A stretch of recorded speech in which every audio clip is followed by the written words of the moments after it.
Okay, it's very fast, slight delay. We're in a new room, we've got new equipment. We're not sure what we're doing. Well, there's nothing. About that. Anyway, this is the communities and players will be in scrutiny, and was the council chamber, we're now being experimented on in committee room 1 and 2 or whatever it is, conference room might be showing it. And sorry, we're a little bit late. So the first item on the agenda is apologies for absence. Nicola? We have apologies for absence from councillors Dale, Dodd, Castle, Carty, Carr, and also councillors Sanderson and Riddle. Right, excellent. So the first item on the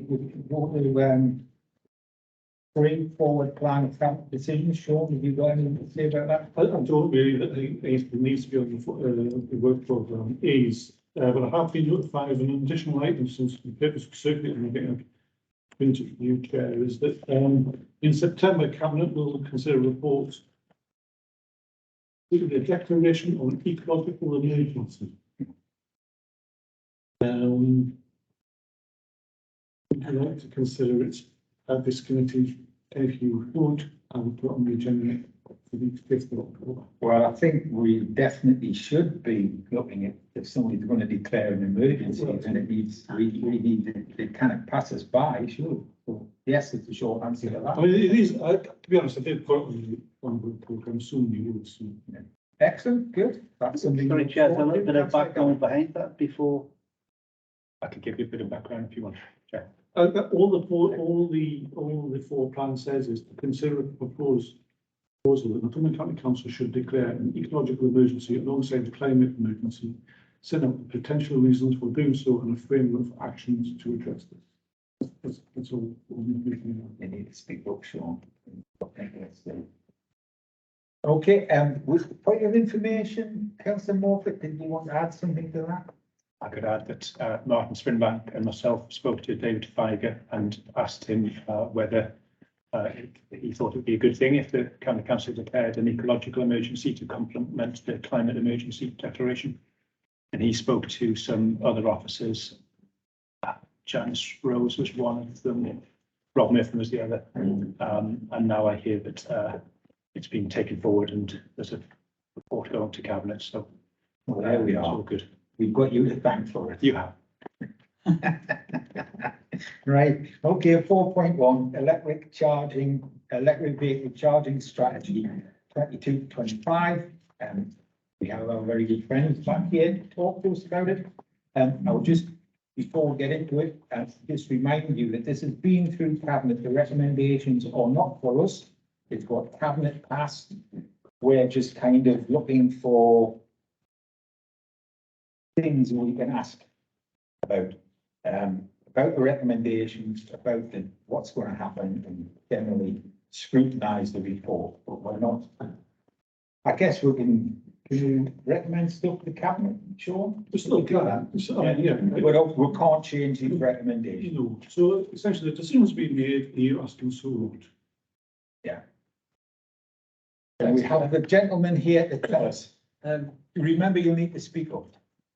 If you give me a hand signal if I'm not speaking up enough, that'd be yeah. So I'll just give a quick introduction and then hand over to Nick to kind of take us through a bit of detail before we kind of open up to members for questions.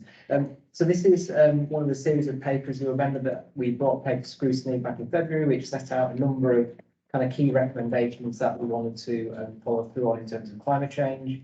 And this is one of those recommendations that is central to one of the key areas of emissions for the county, which is basically tackling emissions through tailpipe exhaust and transport. And key to that strategy is how do we make provision for people to charge their vehicles who don't have access to a driveway, and this is setting out how we're going to go about doing that over the next 2 to 3 years. So Nick will quickly kind of take us through a summary of the report, and then we'll open up to colleagues for questions. Okay, thanks. For anyone who doesn't know me, I'm Nick Johnston. I'm the Senior Project Manager for Climate Change. I work to that. Yeah, so just a little bit of background on electric vehicle charging in Northumberland. The county council already operates a good number of electric vehicle chargers. getting on towards 70 now, which have been put in various locations and primarily led by the local services team. In fact, we have more electric vehicle chargers per capita than any other sort of comparable shire, if you like, rural county. So we've had a reasonable amount of success with our electric vehicle charging portfolio up to this point. But given the climate emergency and the importance of reducing carbon emissions from vehicles on our roads, alongside the impending ban on electric on internal combustion engine vehicles in 2030, which will be coming in nationally, there was an opportunity for us to create a more strategic approach to electric vehicle charging. So the first point is this really sets the framework for us and the council to work the climate change team together with local services, together with the energy team and together with finance, and to bring everything together, which is not perhaps happened fully in the past.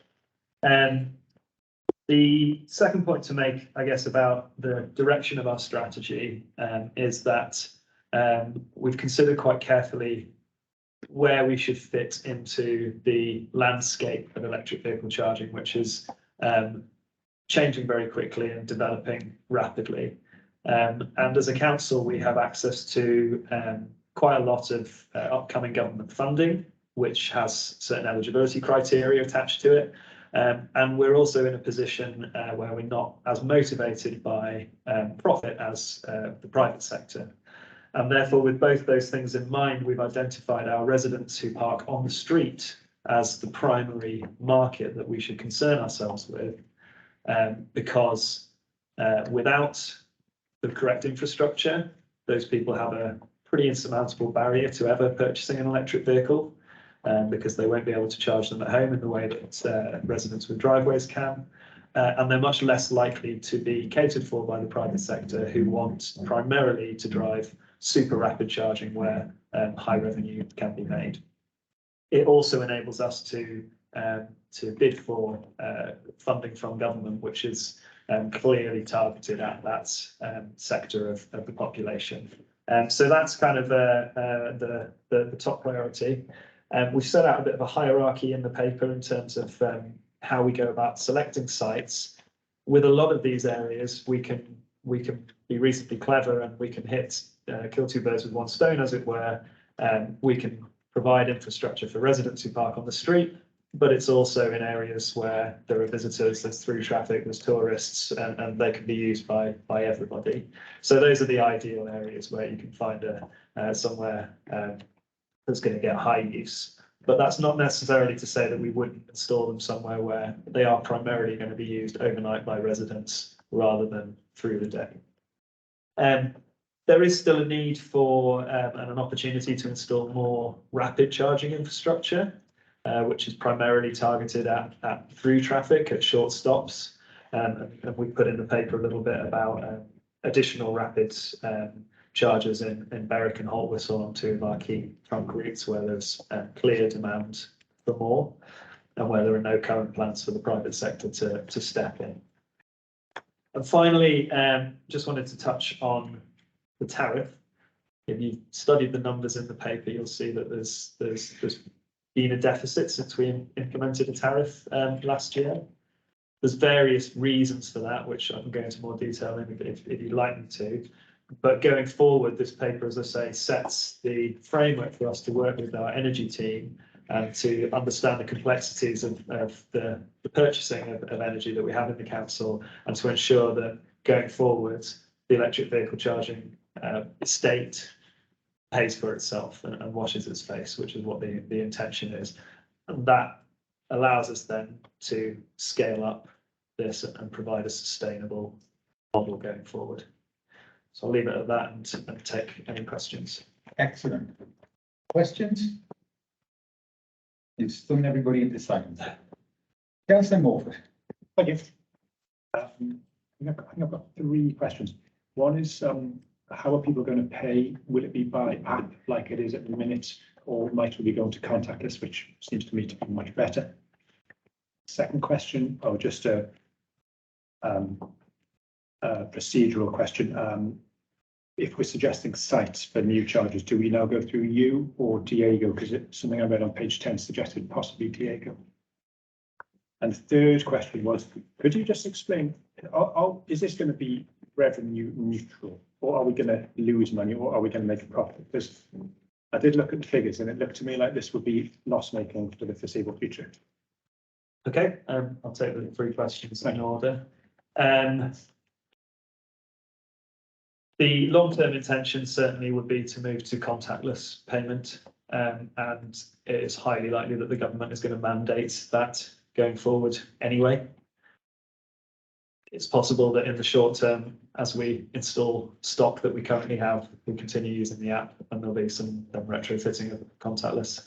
But yes, long-term contactless payment should be the way forward, and as you rightly say, it's by far the simplest method. In terms of site selection, the climate inbox is the best place, and then Diego or me or anybody can pick it up. We can take it to local services, and there's a lot of consideration to be made around the electricity supply, around the current parking arrangements, which we'll take into account. But we're really keen to have councillor, town and parish council, resident input into that site selection. We don't want this to just be a desk-based exercise where we look on Google Maps, and because that hasn't worked in the past. And then in terms of revenue, the long-term outcome here is that by year 10, the capital and revenue costs should be covered. What's difficult at the moment is the volatility of energy, and at our current tariff, we're not covering cost of electricity as it stands. So one of the recommendations which we've had approved by Cabinet in here is for delegated authority to be able to set that tariff in year in an agile fashion, so that we can respond to changes in the price of electricity alongside the energy team who understand what that price is, which is surprisingly complex to me. And just to tell you one thing, that price may go up or down, and we think it's important to be fair in how we do that. So we want to cover costs, but we want to be agile both ways. Great, thank you. And when you say you hope to be covering the costs by year 10, you mean that by year 10 you hope that the annual income will equate to the annual costs, or do you mean that you will hope to have recovered all of the annual costs up until that point? All of the costs, including the capital. So over the lifetime of the asset, it lasts about 10 years before you have to replace it. By that point, both the capital investment and revenue investment should be covered. So the revenue investment should be covered earlier because you're still paying back the capital. So it's by the 10th year of each charge's lifespan that you hope to be revenue neutral. Yeah, not of the project as a whole. Perhaps it's similar. Yeah, it's good. It's going to be similar. Okay, thank you. Okay, Nick. Thank you. Councillor Gallagher. Thank you, Chair. Thank you very much for the presentation, Matt and Nick. We've had conversations before leading up to where we are. And I think as the project rolls out, it's going to bring the successes where we can improve, and failures as well. And we've got to recognise them as we go through. I welcome what you were saying about your framework and direction. That's good. You mentioned about funding. Has all the funding come through, or is that going to be drip fed from government? And obviously funding coming from NCC. Have concerns about the site locations. Do believe that you should liaise with the local councillors in different areas, because one size doesn't fit all. And I think early days they tried to do it that way and it just didn't work. And I can name one for the First Avenue in Ashton, which ironically isn't my ward, but I did ask the ward councillor if you'd been in contact with her, and you hadn't. And it was totally the wrong place to be. Be very mindful that anything that's put on the highways has to be 10 meters away from junctions. that one wasn't. So, you know, it was a good story, but the one side is that it was the wrong place. And I think on page 4, the bottom of page 4 there, you've got EVs fit in a certain sector of society. And that one there wasn't many people around there who would be driving around in electric cars and Teslas. So we have to have that conversation. We want to welcome this up and we want high usage straight away. But that just fell on its feet straight away, that one.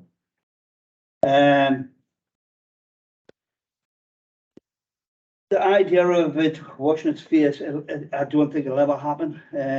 So the reality is you will have to there is a price to having the electric chargers, and I haven't got a problem with it. As long as it goes with the standard tariff that goes around the country, that's great. Very concerned that you want to bring in everybody, residents, local parish councils, councillors. You might get too many people sitting around the table to make key decisions. That's just really my concern. And the last one, sorry, Chair, was around relationships. The relationships with contractors. So you've got, is it Fastned, Electric Blue, Connected Club? As I'm hearing that the work standard isn't as good as what NCC are, and making inquiries in-house, we can do that project. So why are we going down that route? Because the teams from the local services can manage that. So sorry to be long-winded on that one. Sorry. Thank you. Nick? Yeah, thank you very much, Chair.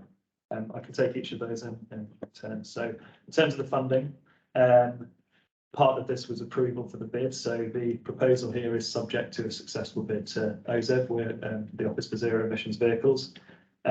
We are working with the Energy Saving Trust to manage that funding on their behalf to ensure a successful bid, and we have every indication that we will get funding for these because we're working very closely with them on the site selection. But should we be unsuccessful in the bid this year, this proposal would have to be scaled back because we could compensate for that capital purely from internal capital funding, or we certainly don't have the mandate, the approval to do so from this paper.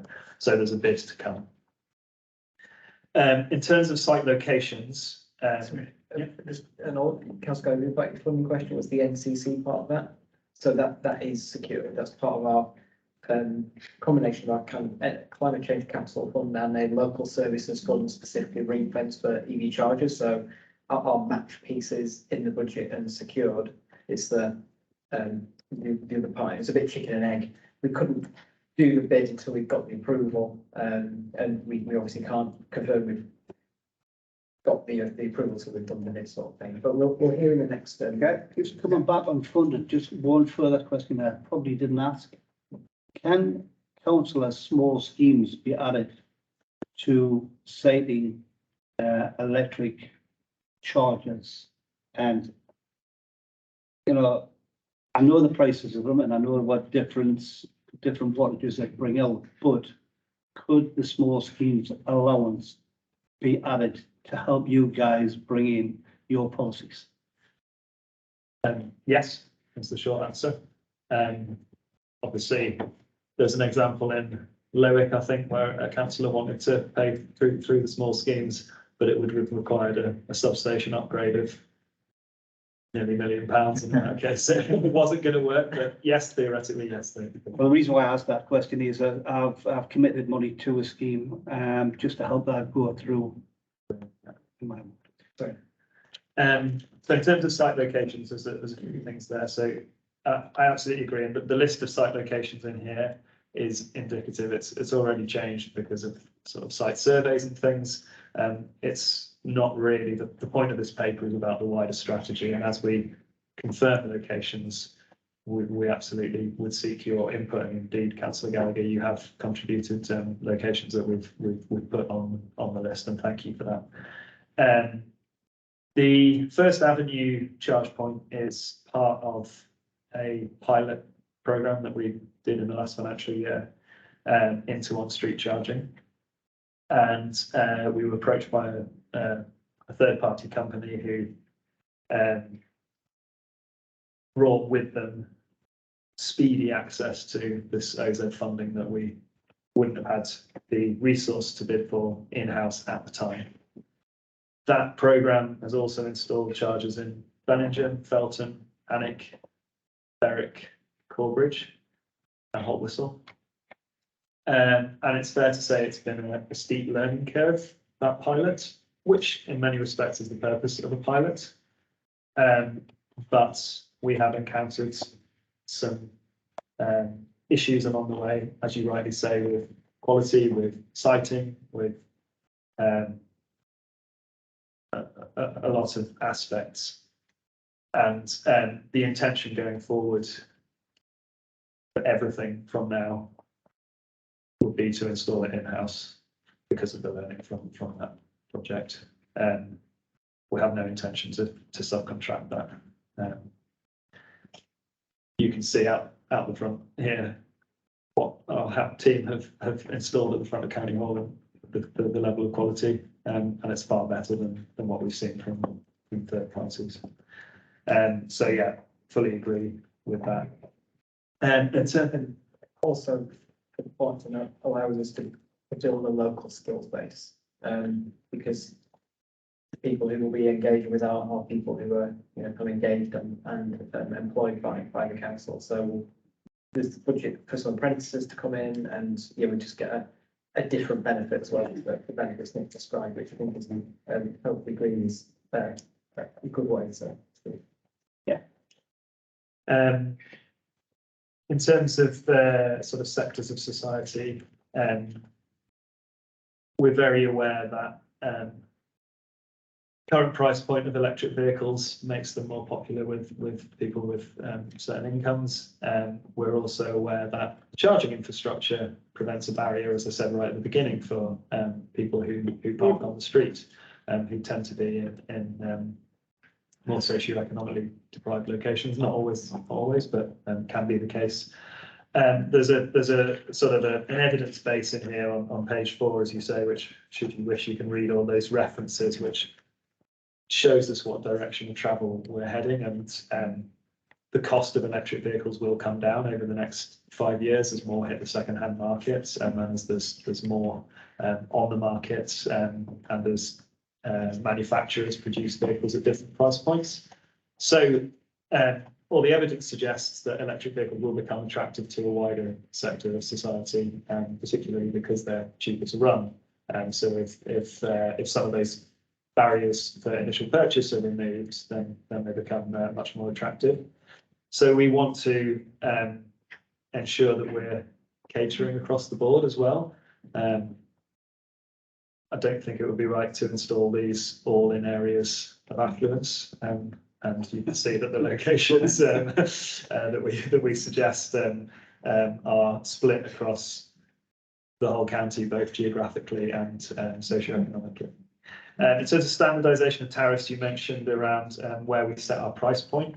There is no national standard, and so you can see anything from free charging right up to almost £1 per kilowatt hour now across the country. So it's really important that we are very considered in our setting of tariffs, and that we can respond so that we are covering the cost of energy as much as possible, but that we're not overpricing, and we're obviously not driven by profit in the same way that a private sector company might be. So we can set these tariffs sensibly and considerately. In terms of the decision making and who we consult with, I suppose what I meant by that was we want to take into consideration if a resident writes to us saying, you know, I want to buy an EV and I can't currently because it's on the street, we would at least add that into the pot of consideration where we know there's demand. I'm not suggesting that we go out to a full kind of consultation of every single member of the community every time we want to site one of these. So that was more my point there. And yeah, I think so. Relationship with contractors, I think, are covered under the point around the First Avenue charger. So hopefully that answers your question. Thank you very much. Okay, excellent, thank you. Mark, did you want to? Yeah, I've got a few points. Thanks for the presentation. One was, like Samola said, a traditional walking town. We get a lot of people visit there and park a car up in the car parks and go away 6 hours later, 7 hours later, to walk achieve it, get back in the car and go home. What can we as a council put in to prevent our handful of electric arc charging points being blocked for 8 hours a day by use of one car? I think we need to turn over revenue and make them sustainable. How do we do that? I'm really pleased to hear that we're going to be the costs are going to be recouped in 10 years. I think that's an absolute priority. I think that has to happen. I think as a council, we're doing the right thing by providing these and getting them out to a high quality. But I don't see it's the council's job to start and fund people with electric cars. And I think that's quite an important part of this, that we should, you're doing the right thing, but we need to recoup the costs after 10 years. You've answered my question about the private sector really well. I think this will be questioned by people that don't support electric. We need an answer for that. And I think that, there'll be questions, just let the private sector do it. And I think the answer there about the quality in the locations, like Brian was saying there, I think we're being really responsible, and I think we need to sell that slightly better and similar to what every part of our council does. We never sell the excellent work that we do and the employment and the stuff that gets that. And the fourth point was, what is our backup plan in Storm Arwen? Because since Storm Arwen, there has been a lot of talk of, crikey, if our fire engines, ambulances had been electric, what happens? And also, if 50% of the cars on the street are electric, how does that affect if we do have a power cut for 7, 8, 9, 10 days? What is there a plan? Thank you very much, Councillor Mather. So I'll take them point by point. In terms of sort of hogging of charge points, as it were, we can do various things with traffic restriction orders to ensure that that doesn't happen, particularly around rapid charges, where you do get a full charge in an hour, 2 hours, depending on your battery capacity and where you're coming. So we can put maximum stays limits on those bays. We can that's probably the best way to do it, to ensure that cars move on or are penalised with a parking fine if they don't. It's slightly more challenging in the when using the slower 11 or 22 kilowatt chargers. It depends a little bit on what the situation is in any given area. So it might be that you put a time restriction on during the day, but you say overnight somebody can leave their car there the whole night, because it allows a resident to charge overnight. But I think we'd have to take them on a case by case basis. But I totally take your point on board. Absolutely. Thanks for your endorsement of the intention to cover costs. And I completely agree, we should promote ourselves and our workmanship, and we should also use the opportunity to use the actual physical assets to promote some of the climate change work that we're doing. We should get them wrapped with our branding and with the climate logo, and allow people who are using these, who are interested in the climate change work, to access information through these as well. So I think there's an opportunity for us there. In terms of power outages, it is a challenge, and there's no kind of simple, easy answer. There is the potential for electric vehicles to be part of the solution rather than the problem. And there's emerging technology, it's called vehicle to grid technology, which the district network operators are very, very interested in as a way of improving grid resilience. So you can actually, there's two ways. One, you can simply have a charge point on your house, which goes both ways. So it charges your vehicle, but you can also draw electricity from the battery of your vehicle to power your house. That's on a single home. There's also emerging technology which would allow it on a much bigger scale at a kind of community level. So if you have charging hubs in the town or village, actually in the event of a power outage, if you've got 50 electric vehicles, well, that can power the village for days if they're charged. In terms of kind of emergency vehicles, I think we're a way off yet. those becoming all electric. And I think that there'd be a lot of technology advances needed. I think it's more likely that we see fire engines running on perhaps a dual or hydrogen fuel cell or something further down the line, because of that. Equally, petrol and diesel aren't infallible either. There are resilience issues around all energy sources currently, and we saw prior to Storm Arwen, a few months before that, there were shortages at the forecourts, and a fuel crisis. So electricity isn't necessarily perfect, but we're seeing that across the board. So I do think there are solutions as well as issues with this technology. Also, one thing, if I can, slight adjacent point, but I think it's important for visibility. So on the larger vehicles, the next point's right around the kind of trajectory towards hydrogen. But another area where the council leaning is on synthetic fuel. So it's still important to look at these vehicles in terms of their emissions and net zero. So we're just starting a synthetic fuel pilot with actually some of our refuse wagons, which effectively drops their emissions to kind of 10% of the equivalent litre of diesel. And the reason why I mention in terms of fire and ambulance is because we're also talking to NEAS on the ambulance side, and obviously the NFRS on the kind of fire side. And they're kind of watching quite keenly that pilot, because they could follow down that same path, because we just don't know when the technology is going to come for the bigger vehicles. But this is a way to get emissions right down, and that again is a good example of what we can do as a county and as a council. There's also something really interesting about that in terms of economic growth, because at the moment there is very little, almost zero, synthetic fuel manufactured in the UK. So it could be a really interesting kind of inward investment play, which links net zero together with that, but then links into those things. So I think there's a few different threads, which, and that's just a really lovely example of one that we're just kind of currently exploring with those different. Yeah, excellent. I've just got a few. Go on, Nick. Thank you very much. And then Brian. Just, I had a question to follow on from what Councillor Gallagher and Mather asked about the locations of chargers and how to stop people blocking them. People often complain that they're losing a parking space to an EV charger bay. And some people, I've heard people arguing that that's not really the case, because as we transition to EVs, those EVs will need parking spaces too.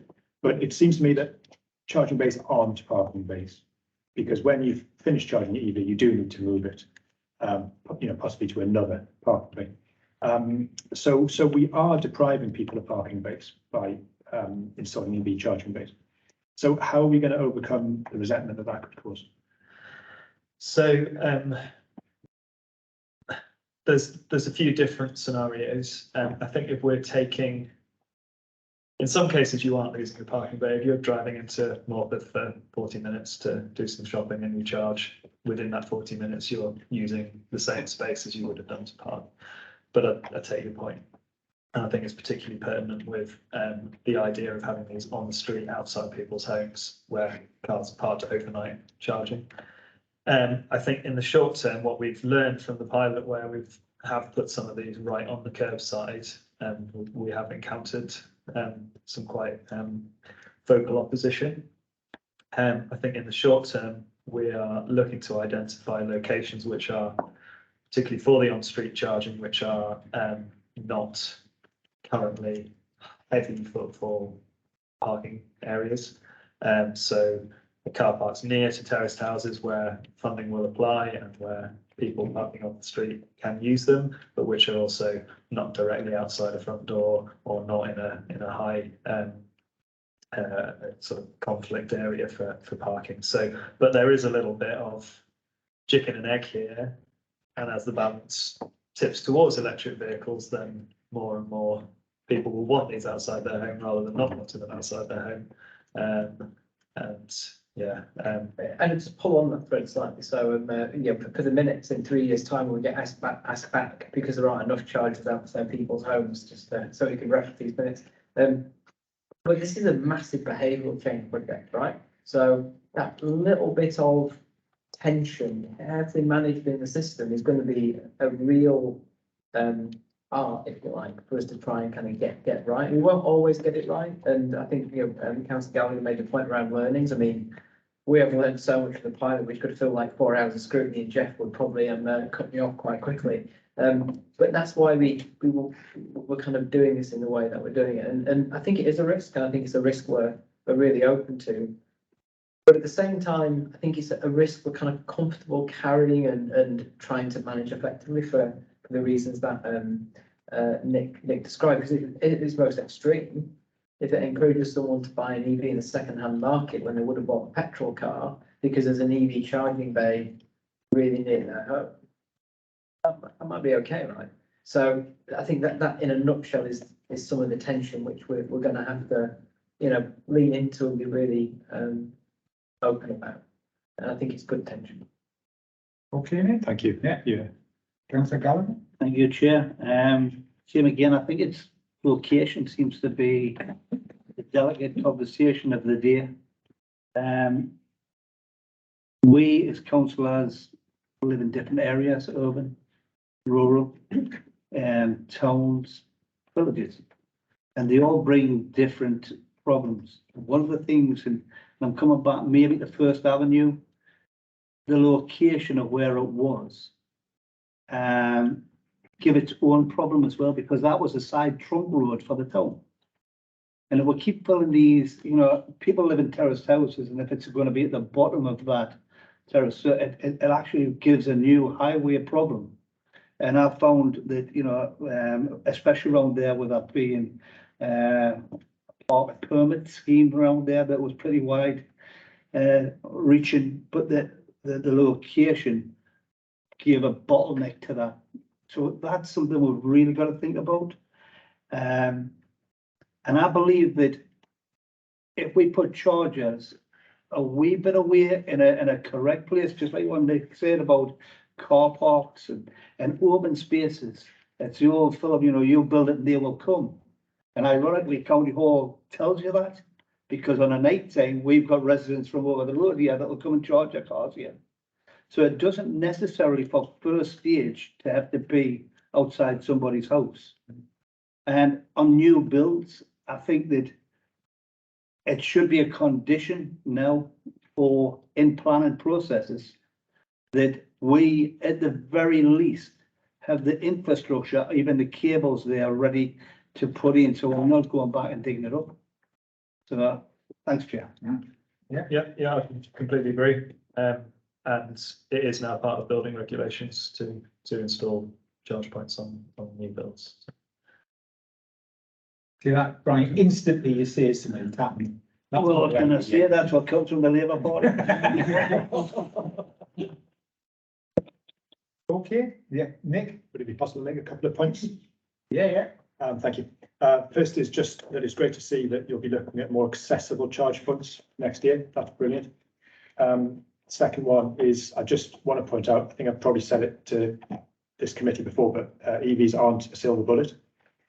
They're only as clean as the electricity that you charge them with. The tyres and brakes cause air pollution. They cause just as much congestion and just as many accidents as fossil fuel vehicles. And the environmental footprint of making them is actually, I think, greater than the footprint of a fossil fuel vehicle. So we do need to promote the transition to EVs, but it's also essential that we encourage a move away from individual car ownership. So we've got to improve public transport and active travel infrastructure as well. And then just finally, it's also essential that every EV purchased is shared, so that people who have no alternative to driving don't actually feel the need to own their own EV. So I think everything in the report's great, but we can and need to aim even higher. Well, I don't think there weren't any questions there, so. I said there were That's fine. So I've just got a couple of things I would like to ask before we move on. The tariff that we've delegated responsibility to someone to decide what it is. I think there needs to be some kind of protocol by which the figure is arrived at, rather than just people sitting around saying, what do you think we're getting away with, or the gone down, or as we said in the pre-meeting about maybe one of the things that would boost tourism was if all of our charges were cheaper than somewhere else. So I would like, I mean, I wouldn't know how to write it and I wouldn't know what it would say, but I think there needs to be some kind of mechanism by which the person who decides that the tariff needs to change uses to get to the point where it's either gone up 10 pence or down tokens or whatever. It definitely absolutely needs to be accountable. You know, not to just, oh, this is what it is this week without any explanation, or without the person who's doing it having any structure by which to arrive. So we could just have a think about that. The other thing that occurs to me about having charges, they're going to have to be Wi-Fi connected. They're going to have to be connected to the internet if they're using a cash card. So that's another thing that you're going to have to need to put into the mix when you decide where they are. Because it could be the places in Wooler where internet connection is instant. Well, electric, yeah. You know, in 10 yards down the street, nothing works. So that's another thing you're going to need to have in the mix when you're looking at these things. And just on the report itself, in the last 6 years, this is about the background. The number of, there's 2,000 vehicles a year. Is that registered in Northumberland or bought in Northumberland? That'll be a registered number through the DVLA, Sorry? registered through DVLA. Right, So so they could have been bought anyway, but they're registered here. Yeah. Okay. It's DVLA data. And this sort of fanciful notion you've got of plugging your car in to power your house, that doesn't exist yet, does it? Yeah, it does. Yeah. It does, because what I was amazed at, I thought that when you had solar panels on the roof, it was powering your house and whatever was left went onto the grid. But it's not like that at all. It all goes onto the grid and then you get back what you need. There are people who had solar panels on the roof during the power cut didn't have any power because that's not how they got it.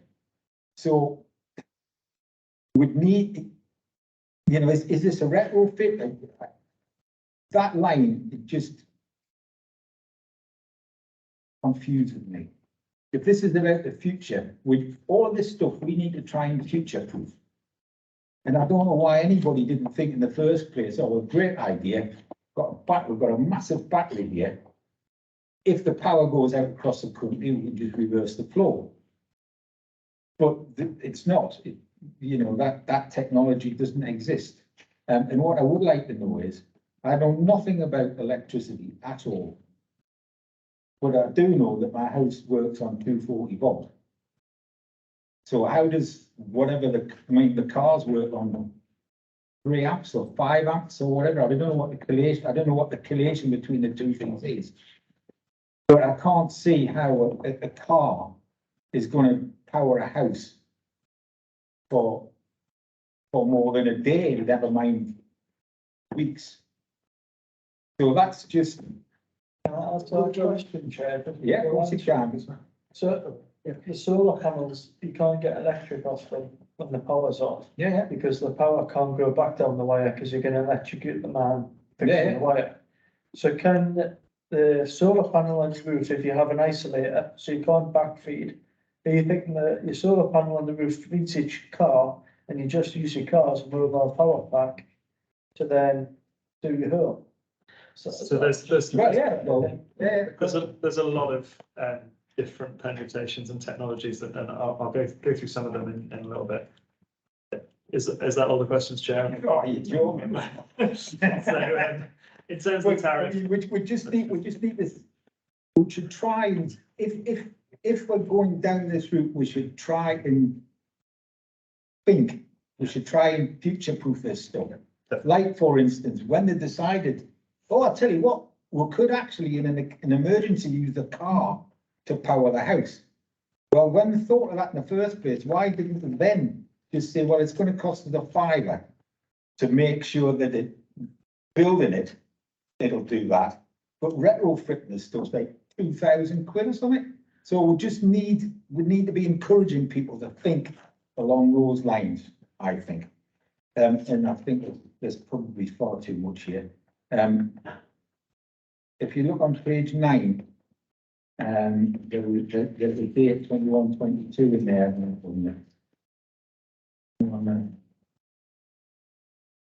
Sorted out on it. Is all this in the capital programme, by the way? The current capital programme? Yeah, so the current capital programme has a £200,000 allowance within the local services budget for EV charging, and it has a £5 million climate capital reserve across 3 years, and the additional £367,000 will come from that. So yes. Right, and the other thing would be just on page 10, second from the bottom, that grid, reviewing and calculating charging tariff. Should finance not be doing that rather than you? Which point, Roger? It's the second to the bottom, reviewing and calculating charging tariff. It's down to Diego and the climate change and saying, should finance not be involved in that? And there are loads, but I'll just go to the last one, which is 12. On page 12, some locations will require permission from town and parish council. Why? And then I'll just leave it at that, because you'll be here all day. Okay.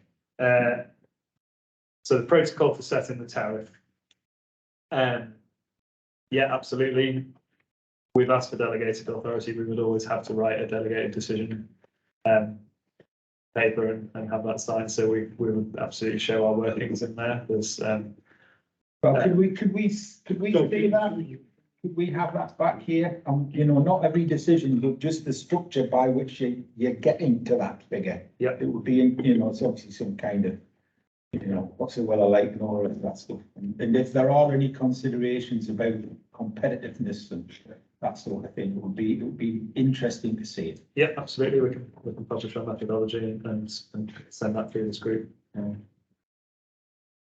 Wi-Fi, you're right, that has to be considered in the locations. Vehicle to grid, I'm not an electrician or a specialist, so at its most basic, what you can get now is an adapter that you put into the charge point of your car, and it has a 3-pin socket on the end, and you can plug your phone or a microwave or a washing machine or whatever you want, and it converts the power from the car to a device. Well, that's not the same. It's not the same thing. No, it's not. No, but that's at its most basic. Okay. Then there's other options now, and there's something I'm reading in the paper about somebody not in Northumberland, but in the UK, who's got a vehicle to grid charge point on their house now. So that's the individual solution. I don't know the answer to whether it directly powers the house, whether it feeds back into the grid, whether it's half you power the house and any surplus goes back into the grid. But she was making money off basically selling the charge from her car back to the grid at high demand periods and then charging her car up overnight when it was cheap, which implies obviously it's going into the grid. And then the kind of community model is the least mature and developed, where you would have a kind of central hub in there, and that would absolutely require the network operator to be all over it and kind of using that. So I'm not in a position to tell you all the detail of it, but I agree that where possible, we should be pursuing those routes, and we absolutely are. In terms of the permission of town and parish councils, that was where some locations have been suggested in car parks that are owned by the town and parish council, because they were well cited in the village for that. So it's only in the instance where a town and parish council own the land that we would have to come to some sort of formal agreement with. So, but basically, therefore, it should be landowners, not just landowner, yeah. That might be Yep. better, because I was thinking, well, town and parish council, you know, got no planning powers at all. But if you're talking about you asking people who own the land if they can do that, then that's Yes. totally understandable.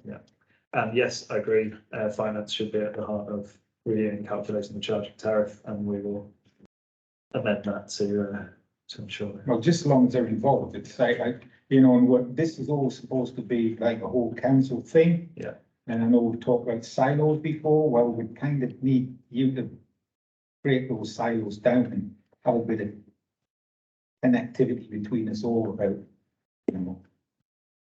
Yeah, and the writing of this paper was very much a process of. Well, can I just say, as usual, it took me ages to find stuff that I could have a go at you with, so, you know. Well, you write stuff and then 2 paragraphs later, you answer the question that the previous paragraph brought up, so, you know, well done, great paper. Thank you. Yeah, could I just come back on one point? You mentioned capital funding, the capital program, the money where it comes from. I touched on the idea of contractors, and I think contractors will see the worth and the quality of delivery.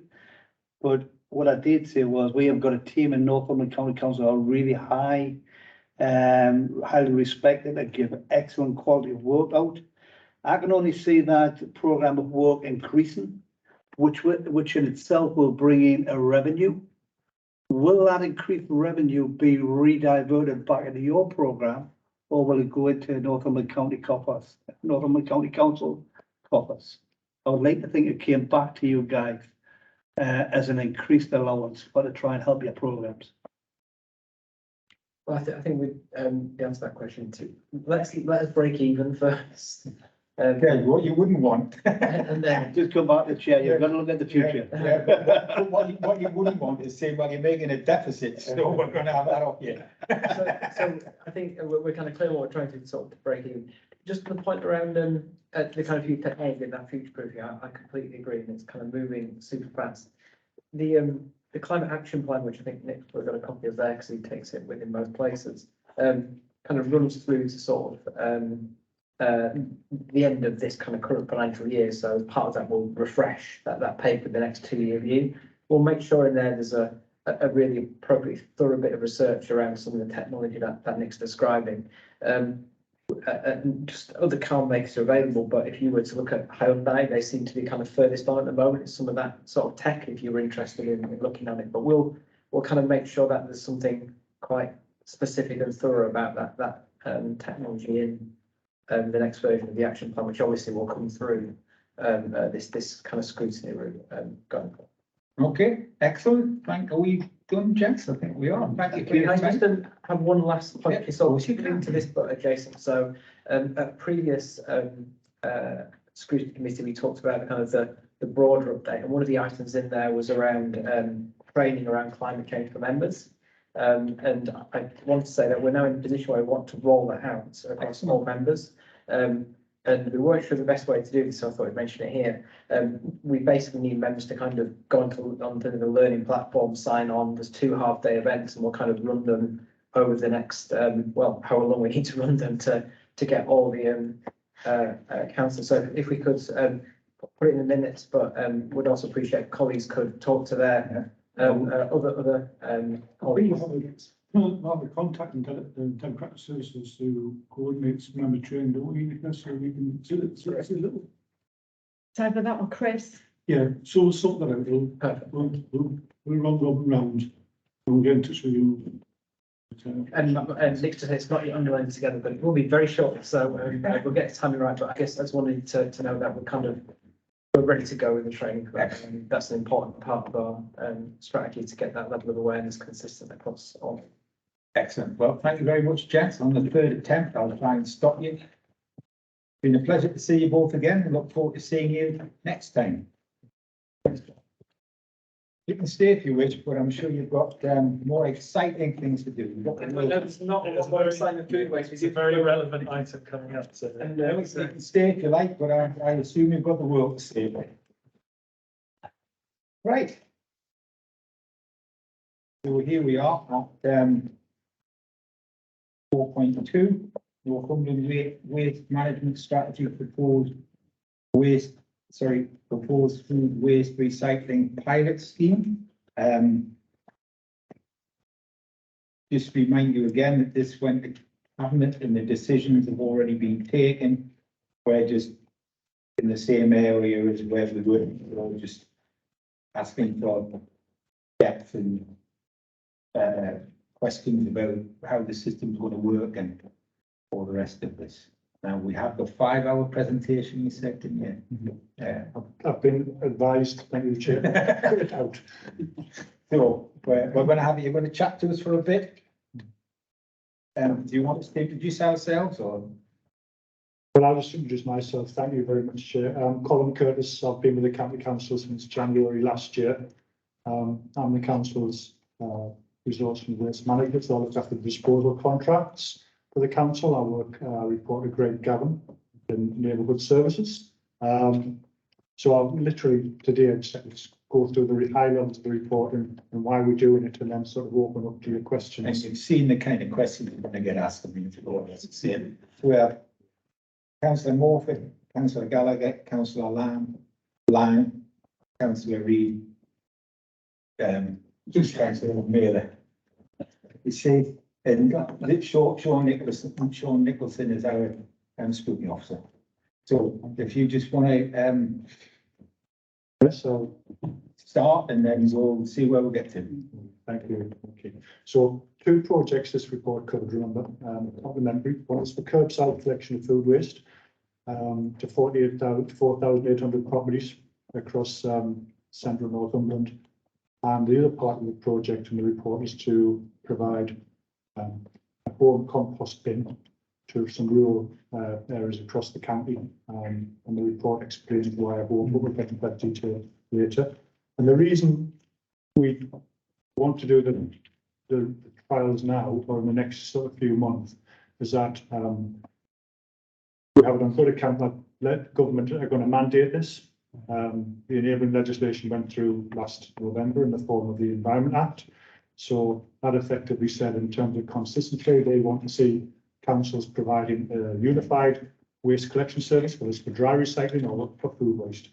And they've made it perfectly clear in the consultations that they see food waste collections weekly being mandatory, and therefore we will prepare for that. But further advice to us will come from statutory guidance, really. They'll actually say exactly what we must do by when, and that's when the real work starts. So we want this trial to inform ourselves about what really we're going to be asked to do, because we're going to get a few months to respond. And it's really important that this trial from both sides gets into all of the detail. So we learn about the implementation, which we can talk today, what's going to be involved, how does it fit in with the big picture, why we're doing it, and really what are the benefits to this, the real benefits, not just the financial, because we'll come to all that as we go and we'll report back. But we really want to talk about the impacts.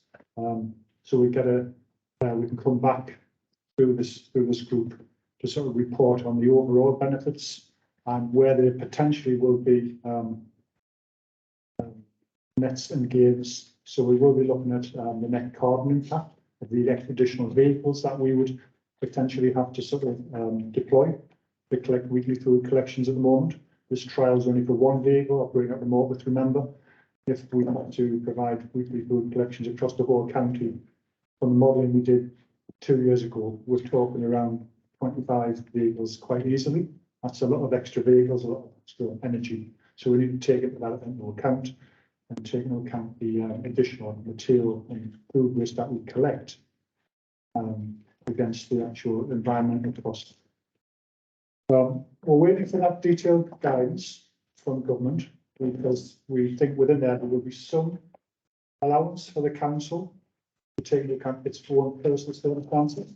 So we may be able to submit what they call technical, economic and environmental assessments as to why we would respond to the government's mandate in a certain way. So we might have some space to tailor services that suit Northumberland, but actually hopefully contribute towards the overall national waste strategy. So that's another good reason why we have to have this evidence, because if we don't have good evidence based on good inputs, our voice will not be heard. You know, when we go back to government and say, this is actually what you say, this is what we think we could do. So that's the whole idea of this trial. There's a lot of information in the trial there, the benefits of and how it's going to happen, how it's going to be rolled out. We're at this, for the purposes of this trial, we're taking government guidance and information that's out there that we gain from government-sponsored websites such as WRAP, the Waste Recycling Advisory Programme. And also we've talked to some councils where we have been able to find out how they're doing it, and we've got mixed messages back about the success and otherwise of food waste so far. So the key message here is, if government is saying you've got to do it, we just want to be in a position where we're really well informed and we don't make decisions that could actually be very, very expensive, either environmentally or economically in the future. If I can just pause there for a second, when we get to the detail of what the curbside collection will be like, the 4,800 properties, effectively, let me just pop in. We've actually ordered the materials now, ready to be delivered next month in good time. So the colours, the actual specs won't reflect. We'll go for a black, the dark grey bin, because that's the cheapest and it's easy to make and it takes less resource in terms of recycled material. This, I'm going from the front end of the process. So what we have, again, we're not getting one of these, but this is what we call a 5-litre kitchen caddy. This is actually, this will be provided to every household participating in the scheme. So this will go nicely on the kitchen worktop, or perhaps in the corner where you'd keep your dustpan and brushes, or if you've got you have to have a utility room perhaps in there. Again, this is not a product we'll be buying, but it's similar in size. We think we've got a much better quality. Just to be clear than this, it's very strong. What we are finding though, some people who take to this actually have a personal choice, because this is actually going to keep your own property. So some people go on Amazon and just buy their own, might be a ceramic one, might be a wicker one, it's their choice. What we've been advised to produce and provide to residents on the scheme is a polypropylene bag. It's about 15 microns thick. It contains about 1.5 kilograms of food waste, which can be meat, fish, vegetables, vegetable peelings, etc., and plate scrapings. The first thing we thought, where the government was saying this is the best practice because residents will not feel inclined to put their food waste in a bin, which they later have to clean out. The caddy just goes inside like that. We've done some trials ourselves, trying to fill it up for myself and colleagues who are on the project. The first challenge we expect we'll get from members of the public is why we're generating all these plastic bags, and that's a very valid point. And so we do intend in the feedback to get residents actually comments about this, because literally we don't want to mandate people to use a plastic bag for the obvious reasons. If they're comfortable saying they can actually do without, thank you very much, or perhaps it's down to cost. These cost about 1.5 pence. There will be, you can imagine, run them out to 140,000 properties across Northumberland. It will be a large ongoing revenue cost over the years. We've also built and factored in loss, because we'll lose some of these, so we have to have a budget for replacing these caddies, and also the larger bin which will come through. Government have told us they're funding all of this, so everything's fine, but we know the reality is we'll have to have a really good handle on what we ask for and evidence it, because if we ask for 100% of what we like, if we're only offered 50%, and there's a gap. So we've got to really get this right, get the numbers right, and get the planning right. But that's a very important point. We thought straight away, we get the best practice guidance from government is give people a bag, keep it nice and tidy. The reef processes don't necessarily like these, so we've discussed this with the two plants which will come out of it, who could be processing this food waste. They have equipment which basically splits the bag and tears it off, even though these bags are they're compostable. They can go into compost process. The AD providers tell us they've got plant which scrapes it off, splits it and gets it out, because they don't really want to send the resulting digest out to farmers' agriculture with shards of plastic in it. So there's some really hard thinking to do about these plastic bags. But this is the offer. So they get a roll of those to last them a year, or for the trial. Typically, about 3 per week is on average, is what we think a typical household would use. So we'll empty that bag 3 times a week. And then we'll have this, well, this looks like a mini wheelie bin, much more substantial, stronger. That can go down the back of the side of the house in the garage next to the wheelie bin. Has a, what we've got is there's a box, so it can't blow up. Yeah, the mechanism works properly. Then it's supposed to be locked down so you can't get, wind blow and pests. Food waste is quite heavy, so once you've had, 2, 3, 4 bags of this food, kind of water, this bucket, it's quite heavy. So we'll also be looking at manual handle aspects, being done before. But these, we would expect to have some attrition on these as well. They're quite solid. You might get a few breakages, but more likely you'll lose some in windy weather and that sort of thing. So there's some significant revenue ongoing costs to this food waste collection trial. And I think it's important that we learn a bit more to make sure that when we go back to government and say, well, how much are you going to give us? How much on ongoing revenue? Because this will be an expense to keep going once we've employed the men and the vehicles and contract for the disposal. So that's that. I think the other part, just to sort of to talk about is the whole compost scheme. The reason we are looking at that is because, as I said before, this stage, the guidance says we'll have to provide that system to every property, residential property across the county, and not just providing the materials, but also getting the vehicles up into the wilds to get this is just going to be really, really challenging for us. If it becomes a statutory requirement to do so, as we have to do for residual waste collection and recycling, for example, we want to sort of explore the possibility of a trial and give us a data, which is one option, which we can feed back to government might be letting small communities deal with their own food waste. So the home compost bin, which we mentioned in the trial, it's in the appendices, photograph there. It's an insulated bin. It's about the size of a wheel bin. You can see it. It's not unlike traditional plastic home compost bin you can get from your DIY store online, but it's a much different machine altogether. It's actually insulated, if you look at it, so it retains heat. It doesn't need any inputs to power. It has built-in temperature gauge. We've ordered 2 types. We've ordered a deluxe one, which is around about 160, 170 pound per unit.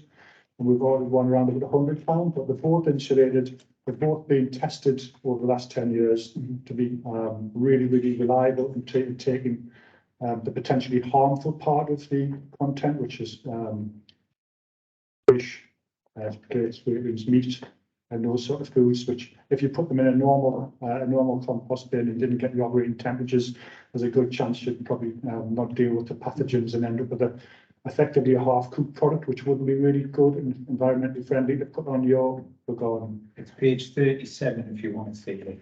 Okay. Right. And so the mechanism for that is why we chose 3 little areas. We said we've got a nice spread from Chatham down to Elston, down to Gilsland, down towards Hogwhistle. So it's almost right across the sort of most rural areas, the west of the county. And generally, we've got some evidence that residents in those areas have requested the garden waste collection scheme as well. So we have a reasonable understanding that there is some demand and interest in recycling from those communities. So the whole idea is we've got funding, as we said in the report, from Matt's budget actually for this project, and we're working closely with his team as well on this. The design of these bins could take anything up to 10 kilos a week of food waste and garden waste combined. So it will be interesting to see through these trials once we engage with the public. I'll go back to them over in a couple of seconds about the process. If they can actually use get a good product out of it, get some benefit in terms of their food scrapings, and also put some additional materials such as plant material and other sort of biomass to get a decent product, and hopefully we'll measure. The whole idea is we want to measure the outputs, because effectively it won't be cheap, the investment, but we just want to do the trial while we can. So we've got one potential alternative to actually putting trucks on the road to those rural locations. The process we're hoping to start next month, where we're going to start in Chatham first for no other reason as we want to try in one area up near Wooler. We'll learn, we've got a process plan, we've got a letter of engagement, how we're going to do it, how we're then going to sort of have a community event with those people who sign up, take them through the process, give them some assurance how things work, and that we'll work with them. Got some project resource coming in from Matt's team. We'll have that process. And the key thing is it'll be an agreement between us and the user, because these are an expensive piece of kit. So again, it's public money. We need to ask them to remind them to sign an agreement, so the equipment belongs to the council, it can be returned if it's not being used, and obviously they'll have to follow the rules and guidance, for a better word, as to running through the scheme. So again, we want to sort of avoid any suggestion that we're actually distributing these very expensive pieces of kit and not managing the process carefully or responsibly. And I think the last bit of my presentation was around what we might want to get out of this, some of the measures, so that when we're asked to come back and feedback to this the scrutiny panel in the future, what do we want to learn from it? So I've got a few notes, and just to sort of to give you something to think around. Yes, there's the obvious stuff, like the quantity collected, and there's a participation risk. It's really important. Sorry, Chair. One piece I really important in the report, which I forgot to mention then, I didn't mention just before. We don't want to encourage people to actually fill these food containers. We actually want to use them as a waste education process and get people to understand not just the volume of food waste that they could be thrown out. We personally think we're not throwing out as much as the government say we are nationally. I think it's just changed up down the country with wealth and demographics. We want people to think about that and hopefully reduce the amount of food as a consequence. We would like to have every household participating well, getting as much food as they need to get out of their residual bin. So ultimately, we send less waste to our energy from waste plant, which is a very good plant, does the right thing. It converts all of the waste mixed to energy. But government policy now is pushing us away from energy from waste, and it's pushing us towards doing more recycling. So some of the net outcomes we want to get out of this is to see by this working this properly, are we getting reduced residual waste from those trial areas as well? That's a key point. But we certainly don't want to encourage food waste. We want to sort of help people reduce it and think about it. So getting back to the some of the things you might measure in the future. Yes, we're working with Matt's team. We've done an exercise already to map the carbon footprint of our current waste services. It's a bit of there's not an exact science, but we've done some work, and we hope then when we get the guidance from government to say what we should do, we'll feed in food waste, we'll feed in the additional plastics that we've got to recycle and cartons. We look at the inputs there in terms of the vehicles and then fuel, and we'll try and do a bit of a different calculation between the new carbon impacts, if you like, the carbon loading that those would give us, because in the consultation, we want the best service for Northumberland. We do. We this is a once in a generation opportunity coming to really lift the council's quality of service on recycling. So we're really looking forward to this, but we also want to make sure that we don't end up just putting a load of resource in and getting the wrong outcomes for the county, which could be financial, it could be increasing our carbon emissions. So there's some really good things to report back, I think, from this trial, and it will help us help design our services, which will come into effect around about 2025, 2026. So that's me finished for now, and I'll just, Chair, thank you. I'll just take your questions whenever you're ready. Yeah. Go on, Nick, you've got to have a question. You've got a list. I have two. Fire away. Well, I have two or potentially more. Thank you, Colin. Could I just ask you about at the end of page 24 and start page 25, it says a proportion of discarded food waste is deemed to be avoidable, potentially edible at the point of disposal. Around 70%, 77% of this food waste was deemed avoidable, equivalent to 1.3 kilograms per household per week. And that's the amount that was used in the modelling. They've used the average amount of avoidable food waste per household as 1.3 kilograms. That just confused me. Is 1.3 kilograms the avoidable food waste, or is it the unavoidable food waste? And is it not the unavoidable food waste that we'll end up collecting after we've encouraged people to minimise their food waste? Yeah. What that really means, Chair, is that some food, we've done a waste analysis I've referred to in the report as well, and that suggests we get more than the 1.3 kilograms per week. But of course, when we do a formal waste analysis, quite a scientific process, I think you've been to some of the plants as well, they take the samples, they'll put them on a table, and they'll actually hand separate every morsel of waste in that bin. And where waste, such as, let's just say, really yogurts, the internals of plastic pots, trays and tubs, that's classed as food waste. Although, we wouldn't reasonably expect the resident to be able to recover those scrapings and put them in a bag. So really, I don't know whether I haven't explained that correctly in the report, but what it really means is the 1.3 kilograms is waste which we can reasonably expect the residents to be able to deliver to us. Whereas if you did a formal analysis of that waste, the amount of food waste would be higher because of the waste that adhered, the food waste adhered to the packaging, which we can't really extract. Does that? You got that, Nick? So the 1.3 kilograms is the food itself minus the packaging, which you've scraped it off. Yeah, yes, yeah. Yeah, That's, and and that is technically called the avoidable food waste, is it? At 1.3 kilograms. it's, yes, I think that's a good, yeah. Thank you. Yeah, you did right. I'm nearly confused myself. And avoidance food waste. Yeah, you're always welcome. But that's what we think we can get. That's going to be collectible. Second question was, I started reading the report. I was reading about the production of energy from food waste and composting. And I thought that the food waste was either going to go to anaerobic digestion for production of energy or to ordinary composting, like they do at Codlow Hill near where I live. But then I got confused, and I wasn't, because I read that anaerobic digestion will produce digestate, like a kind of compost that can be used on the land, as well as energy. So will the food waste be going to ordinary composting as well as anaerobic digestion? And if so, will you be gradually moving towards 100% anaerobic digestion? No, I can clarify, none of it will be going to conventional composting. Okay. The process for AD, there's some information in the report there, but just imagine all of that food waste we collect in its bags. It will go to a hall, it will go through a cork, effectively rotating screw, which separates off the plastic.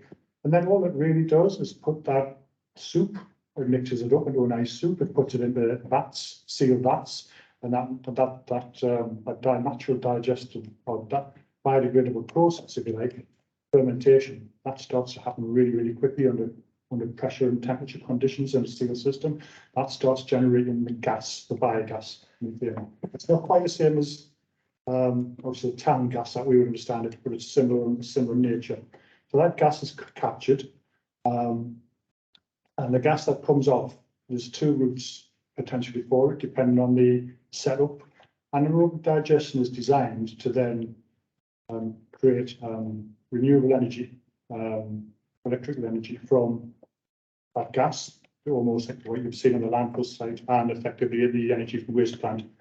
That's fed into the grid, and there's a tariff, and like we said before, the operator will then sell that electricity to renewable energy. What's happening so far in the two plants we are exploring to use, one in Gateshead and one in County Durham, is that they don't really have the network feeding, same principles. So you haven't got the ability to feed that in. So what they actually are doing is actually using the gas, and they're actually bottling the gas.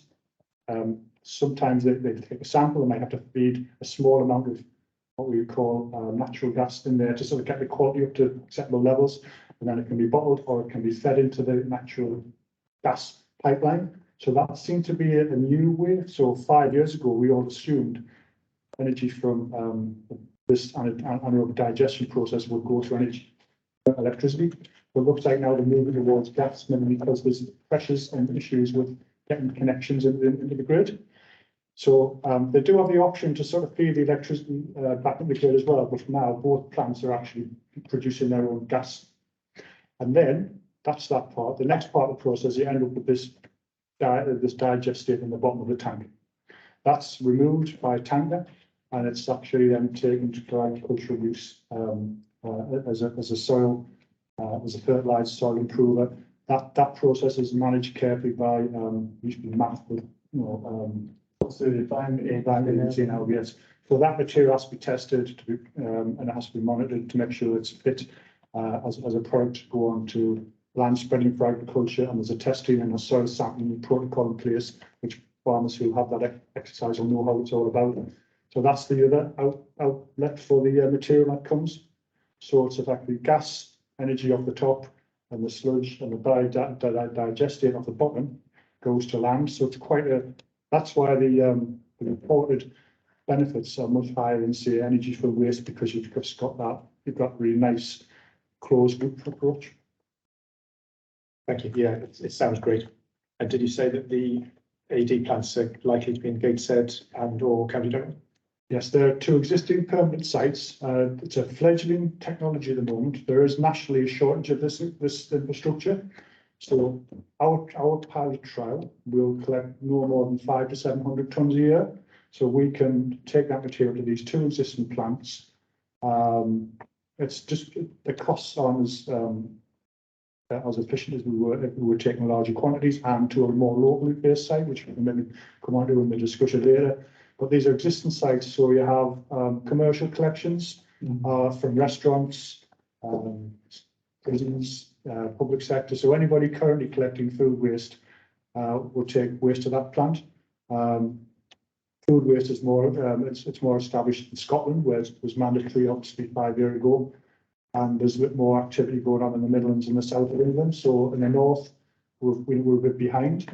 There's some research come out from our industry from DEFRA saying that the northeast area from Teesside up to Northumberland, just for household waste, not for municipal waste, such as from schools, from factories, food production, which tend to look after themselves anyway, and from restaurants and pubs, trade waste. Bear in mind, if you're a restaurant owner in Northumberland, you're going to be obligated to sort of send your plate scrapings to anaerobic digestion or recycling as well.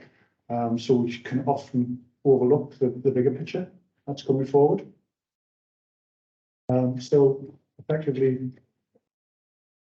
the government advised have told us we need about 100,000 tonnes a year capacity just for the local authorities from Teesside, Tees Valley up to Northumberland borders. But we think we'll collect around about 10,000 tonnes, that's all. And I think what we'd like to see is there's a process we've learned called the bloom tonnage. So when it's new and fresh, everybody goes out and tries to fill as much as they can, and then they start thinking about the implications and start reducing. That's what we'd like to see. So first half of the trial, we'd like to see the tonnage there. In the second half of the trial, we'd like to see the tonnages per property coming down, but the participation retaining, because it's important everyone just does a little bit, notwithstanding those questions around the efficiency of it all and the carbon environmental impacts. So if we think we need 10,000 tonnes for just for Northumberland households, we've got some thinking to do. Is well, what about the wider users as well? Say catering establishments, hotels, schools, and so on and so forth. So we need to think about, on the back of this trial and with others, what does Northumberland really need in terms of capacity? The two plants we've mentioned won't cope with all of our waste. They're purely just to deal with the trial period. When we go, if and when we go county-wide, or our version of county-wide in 2 to 3 years' time, and we need to sort of find a goal for 10,000 tonnes of this, we'll have to then procure an arrangement more formally in that period. But at the moment, there are no current arrangements for that. Excellent, thanks, Mark. Yeah, thank you very much. Yeah. So you don't know where the AD plant or plants will be when the whole of the county has food collection? No. I am aware, Chair, that just last week, Suez, who are the company that the county council has its contract with, have just started consulting with residents in the Ashington area to build an anaerobic digestion plant. for commercial use. So it's nothing to do with the county council's contract. We haven't commissioned it, but clearly that runs in parallel with our existing contract. If that goes ahead and goes through, it will replace the existing in-vessel compost site that's on Ellington landfill site. That's currently taking processed household waste from Newcastle, and that there's a processing plant there called Biker. They take part processed household mixed residual waste up there, and it goes into what we call an in-vessel compost. That is a composting scheme on a process under more controlled conditions. Again, to kill the bacteria and pathogens present in household waste and food. That allows that material, which is a mixture, as I say, it's not food waste as we understand it, it's described, it's just minced up household waste to then be sent on as, again, soil improver. That process hasn't been successful, I believe, and that's one of the justifications for running that facility down. Newcastle Council advised me on Monday, my equivalent said, yeah, they've decided to call time on that.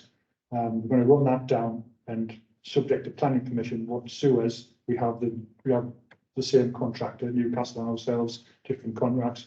They're proposing to build a state-of-the-art anaerobic digestion plant, and it's placed at Ellington. So that's a good news story, because it's just replacing like with like, but just improving the technology and the capacity.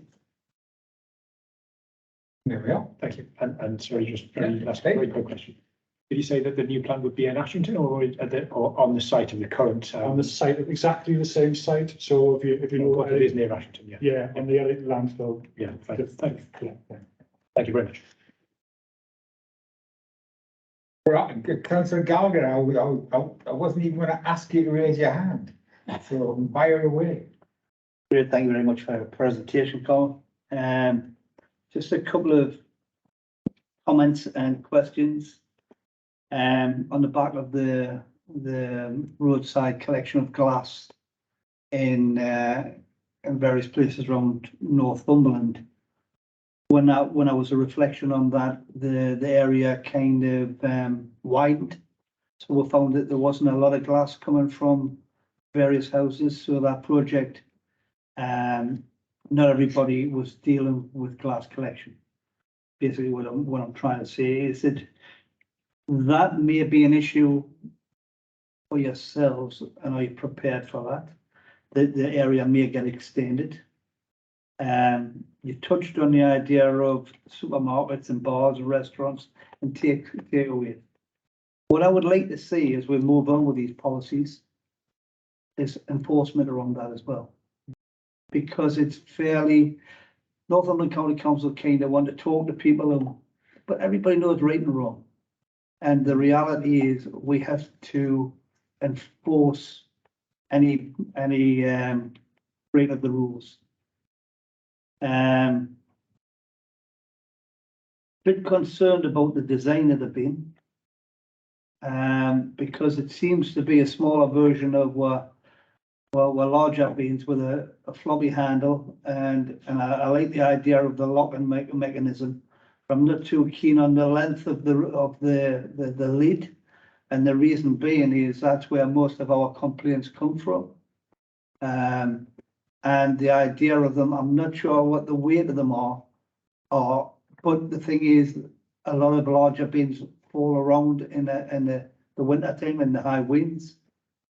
I'm mindful a lot of that will be tucked away close to people's houses, i.e. if they've got gardens or small gardens at the front or large gardens at the back. So it's something that would be close to the back door, I would assume.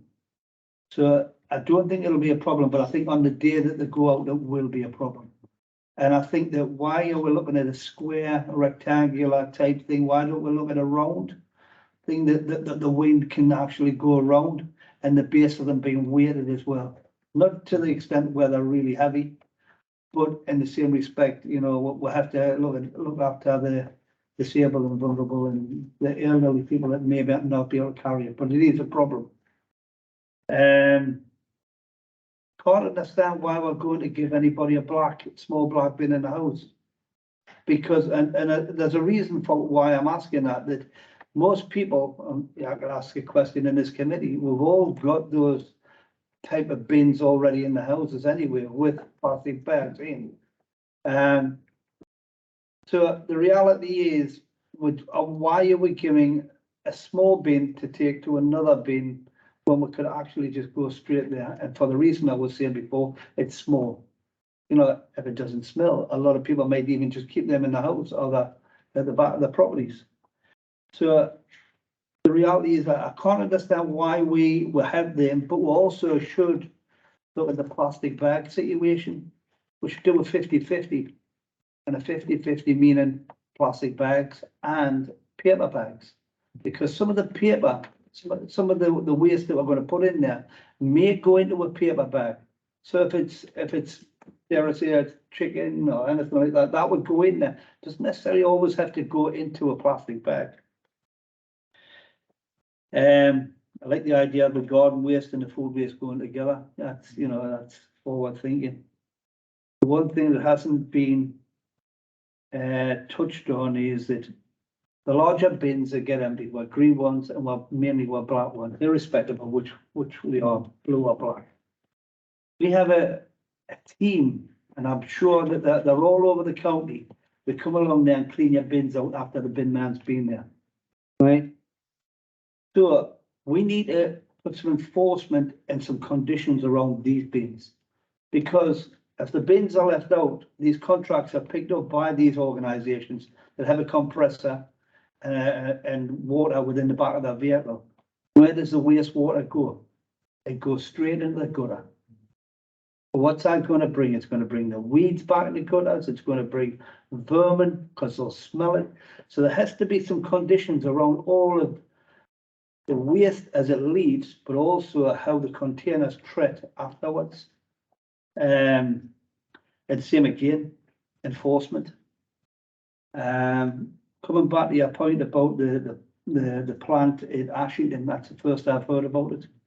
And you said that residents have been contacted. I would have liked to have been contacted as a county councillor, and I'm sure my colleague here as a county councillor and a town councillor, we should have had some input on that. Not that there is anything wrong with your decision, but we would like to be taken along with the projects and the plans of anything that's happening in all of our towns. And I'm not just talking about Ashington, I'm talking about your Woolers. We need to be taken along with the process. Yeah. And maybe a little bit of an input of what local knowledge may come into that. Yeah. But I am very, very concerned about the design. I'm concerned about the cleaning of it. And enforcement has to happen where we cannot be cleaning these and swilling them out and putting them on our streets. So, sorry, thank you very much. Excellent. But just before I bring Mark in, yeah, just a bit. Is any part of that thing, the sewage thing, is any part of it part of our contract, or is it all Newcastle? No, thanks, Chair. It's not even for Newcastle.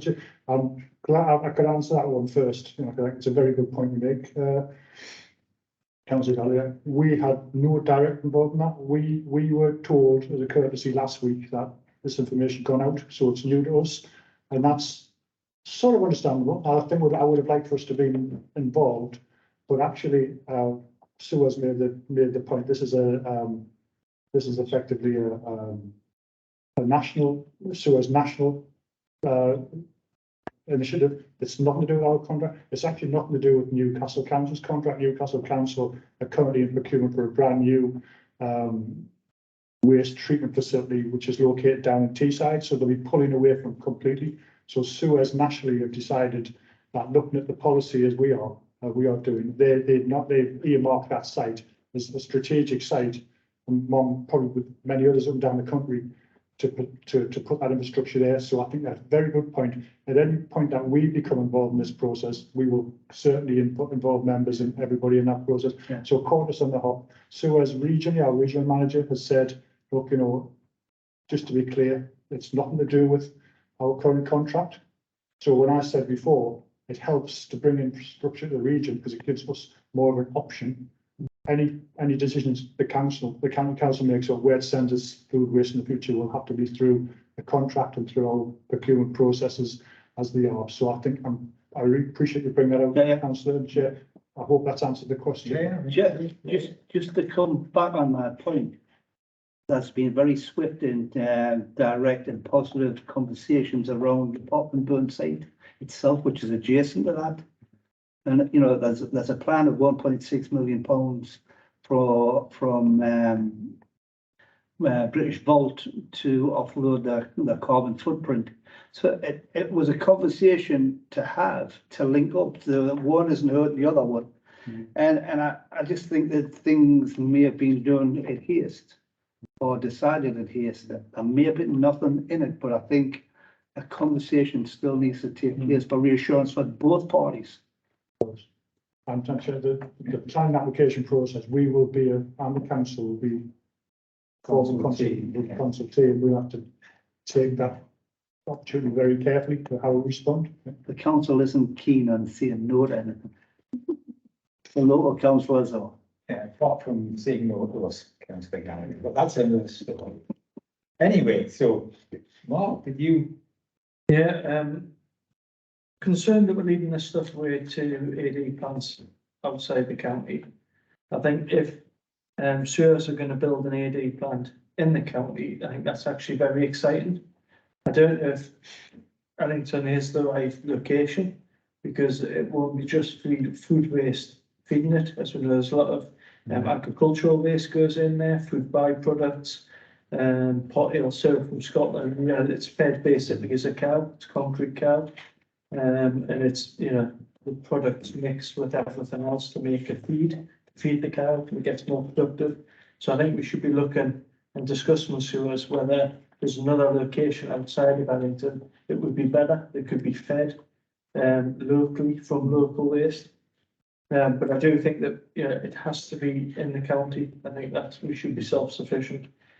The money that comes in from the gas sold from the product that we put into the AD plant, what percentage of that what percentage of the money coming in will cover the cost? Will it cover 10% of the cost we're going to incur, the running costs? Or what percentage of that will? Okay. Do you want me to answer that one now, or I'll just make a note of that one? I like the idea of the rural composting bin, because I can understand about running a wagon all the way around Chatton in rural areas, but this is the first I've heard about it. Chatton's in my ward, I know Chatton, but at Hillside Parish Council don't know anything about it. So yes, we're very pleased and very excited that we're going to be part of the trial. But apparently, yeah, I'm acting surprised and happy now. But you know, we should have been a part of that chat, and it would be lovely, because then I can go to the parish council meetings and go, woohoo! But, you know, I think we always miss a trick there. I think we need to communicate better.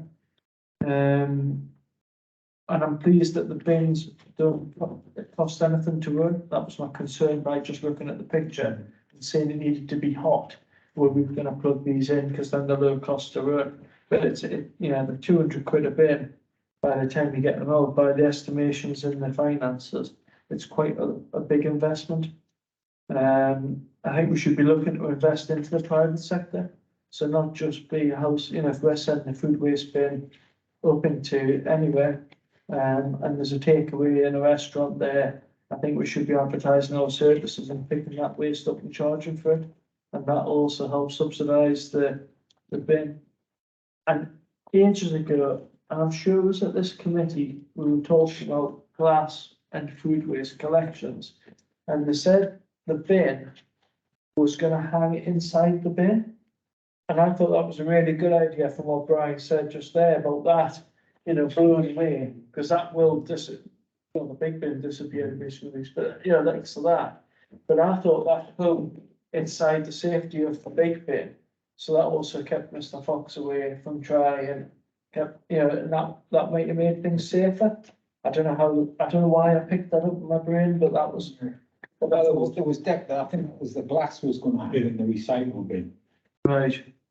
But yeah, that's what I mean. It's all the paper and the glass with the glass thing would sit across.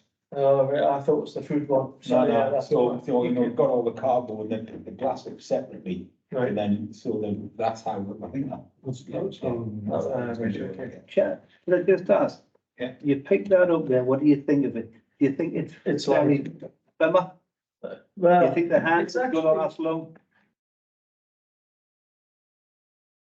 That's my point, it needs to have a rethink, that just is not fit for purpose. I've made a note, I'll come back. Yeah, I mean, I think. Just bring Jimmy Lyon on that one. I'll come back on that. I think it's probably a little too late for a rethink, but I think it's one of the things that. That's really nice. that's what we might learn out the trial. Well, exactly that, that's what scrutiny's for, that's what the trial's for. And if it comes back and it discovers that it did blow down the street or whatever, then, it was pointed out. But, it's quick, this is gonna happen. Yeah, I just wonder how easy it could be to pick up. Now, I hate to say it, but that's, I'd be hooligans. But they're doing this, there's rules, aren't you? Now we're talking about the southeast part. Usually marking out. This was in the action, and how it works. Sooner or later, it's gonna run along the street and pick them up and just straddle them everywhere. So, and you're putting them up in wool, let's make sure we have that kind of. Well, as Mark says, it'll be the foxes. Yeah, you've got rural wildlife and you've got, It'll be foxes for you and it'll be rats for the. But I guess that's what the trial's for, Colin. And that's it. Basically, to try and spot all of these problems, pick them up and find solutions. If you were sitting here saying, oh, well, we're gonna buy another 25 wagons and we're gonna buy 150,000 bins, then I think we're all maybe a bit horrified, but this is it's a trial. Yeah, Chairman, if I can, I'll answer very quickly. There isn't any, it's not possible to rethink on the bins at this time, because that is the only bin that we can get. That's the issue at the moment. The market isn't developed. Those bins there are used on existing collection trials, so there's some comfort there, up in the borders and down in the other parts of the country. But yes, you look at it, and that's the thing about props. I think I wish I'd brought me dog instead of me props. It might have been more successful, but I just wanted to be upfront. That's all we could get. We had a real difficult problem getting those supplies. People are currently, there's a very limited market. There isn't competition, and that's currently the equipment that's been recommended by the government report. So the consultants work with government who are actually advising councils how to roll these schemes out. So what we're saying is that, like the panel chair, we want to test this out because this is what other councils are saying is working for them. It looks, it doesn't quite feel right, so let's test it. Yeah, absolutely. I think the comment on the paper bags is bang on, mate. If you can have a paper bag in there and you throw the whole paper bag and that in there, and that can go into your concrete car and it'll disappear. That's. But you get these bags, these paper bags are like a wax base. So even if I was anything loosened within that bag, it I would. don't know how they affect the digester there. But you don't want to be making another process, trying to get plastic out of the food. It just all wants to go into there. On the bags, Chair, sorry. Again, government pushing us down the route of plastic, and we're saying that's not going to go down particularly well. But 1.5 pence for the repeat the bag of plastic. The best price we can find so far, although the market's not developed, so things can come down when people start buying in volume, for cornstarch bags, which is something we might look at when there's more information, but we can buy them for about 4 pence. But if you can imagine your annual cost. A million of them. Yeah, so all of this is really interesting stuff about, in an ideal world, people will be keen enough not to want any bag. But I think we can maybe tease that out through the questions from the customer satisfaction. One of the things I was going to ask about, and I thought Brian was going to say when he said a paper bag, when we do the trial, have you thought about having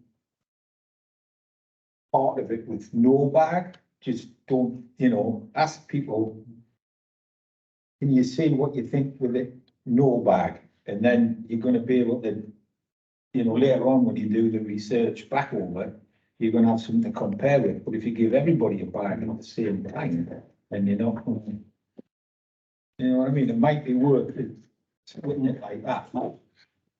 We feel that when we consult the public before we start, and we get we give them the lead, but we're anticipating a number of people who will say, I do want it. There are also a lot of people who say, I don't want your plastic bag. And I think at that point, there's a real opportunity to say, well, we'd be happy for you to continue without the bag and we'll Because it's all part of it. Right. definitely. Yeah. I certainly think that's probably the way forward. But I've got to come back, I cannot see why we've got that little black box. Because the reality is, you know, are you gonna give them things to clean out the plates up after that? It's generally, it's gotta be a drive, not for you, but for residents to use these boxes. Why should we be, Well, but you see, you're talking about cost In the there. height of summer, Brian, there might be some people might be quite happy just to, a big enough kitchen just to keep it Yeah, yeah. in there. But if it starts to smell, it's gonna be, oh, I don't like this idea. So I mean, I totally get that why bag, because you tie a knot in it and it's not gonna smell as much. And you can't really tie a knot in a paper bag. If people are happy to have a rotting food in their kitchen for a day before it goes into that, well, fair enough. I mean, and this is all, you know, this is, you know, we're gonna find all this out throughout the trial, presumably. That's the point that Jimmy's raised it as well. Why do we need the box and just goes, if you're gonna bag it, you just put it straight away in your large. Well, because you see, the other thing is that all of us live our lives differently. All of us live in bigger or smaller houses. All of us have got more or less people living with us. And until you know, that's the whole point, isn't it? There's going to be households where that's going to be filled after a meal. Never mind anything else. Because of, you know, 6 or 7 people in the house, and, you know, I didn't like that. You know, we'll eat your greens, I'm not eating them. So, you know, all in there. So it's gonna be interesting to see how this pans That's out. the night I cook, Chair. That'd be cool, the night I cook. If this is the product you're going to be using, they are made from 100% compostable materials. So they are, you know, they are Yeah. the same, that's one of the benefits of those breakdowns. So can I just ask? We cover picking this up. Well, once a Just week. once a week. Yeah. And that's what I'm saying, you see, that's why it's all right on a Sunday, but that's, you know, it was cooked on a Sunday, and by the time, you know, the next Monday comes. Thing for me is we're having a real good conversation around scrutiny here. But it's post scrutiny, isn't it? It's already been made. So the reality is, you know, you're gonna take some feedback from us. So from me as a scrutiny member, I would have liked to have had this conversation before. I would have hated to have this conversation before. It's not, you know, we don't make the decision, Brian, we just look for. No, but the suggestion could have been listened. Well, but the suggestions were never gonna go in the report. If I'm coming to, of course, as I said, we wouldn't have had that choice. Remember, government at the time, this is how it works. This is the government's tried and tested scheme, so. If we brought this to cabinet saying, what do you think? We'd never go out to the starting blocks, to be totally honest with ourselves, because everyone would have an opinion on this. Yeah. The way to do this is through the trial. Absolutely. Right. Can I just, there's a couple of questions I've got. This might be naive, but are we paying the AD plant? Or are they paying us? Thanks, Chair. That's the question. As I mentioned, I was just going to come back. I made a few, as long as you've got time to answer. Yeah, of course we have. So AD plants are charging commercially around about £15 per tonne through this, because that's a raw product. That's the current, that's what we understand. When the market tested it, we will find out. We won't get a share of any of the income. It will just be literally a market gate fee. We'll pay that. And then they'll take it away, do what they Whatever they want with it. Yeah. Not unlike the old disposal contracts we've got and some still have. To compare that with what we paid with our current disposal contract, it's a fraction of the price. We're talking around, you know, it's sort of 15% of what we charge, 15–20%. So it's a good saving, but this is again not the legal reason for doing the trial. We do think once if we go down this route as a country, we'll divert more waste from residual waste containing food from the residual waste and more food, so there will be a benefit. It then just comes down to the council in the future to decide how it wants to procure these services. Do we want to go with some kind of joint venture and have a partner, have a stake in these plants so we actually get some of the benefit? Or do we just go down the traditional route where we just say, give us the best price to take our food, but it will be significantly cheaper than sending it to energy from waste, because it's got value, as you touched on, it's got a value to the people who want to process it, distribute to the farms. I don't know how the farms work. You probably know more than me, but how that market works, and then the income from the gas. Right, and so the other thing is, obviously, we're heavily invested in this energy from waste. Just remind you all again that there's a whole line in that thing in Teesside with my name on it. I unveiled it. So I declare an interest at this point. But the reason it works is because all of the mixture of stuff you've got in there, you know, some of it's got high value, energy value, and others hasn't. Others bits don't. So you put it all in together and somehow it balances itself out. But if you start taking stuff, the mix going to the incinerator changes, then it's going to cost you, because they use some fluid to ignite it. I forget what it's called, but you know, depending on what you're putting in there, you either need more or less of this thing to keep it burning. And if you've taken all of the stuff that burns easy, you know, all of the food waste out, you know, all of those calories, then some of this stuff you're actually going to cost you more. So do we know what we're obligated to give Suez? I know that's a very complicated question, but is there anything you can say about that? There's two factors on that. There's a minimum tonnage, which we have to, of all waste that we have to send to them. We're not in any danger of going below that minimum threshold, because as the county grows, we'll be generating more waste in total, whether it's recycled or residual. And the second bit, which is more technical, as you've alluded to, is that the calorific value of this waste, a bit like coal in a boiler, you know, it's got a certain value, but within our contract, it has an upper and a limit, an upper and a lower limit, and the waste is sampled, because if actually the calorific value gets too high, because we do something with the waste stream, the boiler effectively and the turbine burns too hot, and if it goes down to the bottom end, then it runs inefficiently because it doesn't have enough energy. So there's a band with which we currently sit, and that's one of the things we have to consider when we start taking large quantities of waste out of the residual stream. Energy from waste is not dead. It'll be with us for a long time. It's proven technology. Government wants to push us away from it, but we just have to make sure we get the balance right. Right. Then we're confident that this isn't going to screw this up for the short term. Once we've got the data in the trial, if we thought short term it's 700 tonnes, it's nothing. But if we're going to send 10,000 tonnes away from the waste, we currently send energy waste. If we thought there'd be a significant negative impact, we'd have to think again. The other dynamic in there is plastics. We're going to be asked to collect more plastics. You know, the pots, trays, and tubs, which you don't do. The effect of taking the plastics out in the next 4 or 5 years will actually reduce the calorie value of the energy from waste plant. So that brings it down.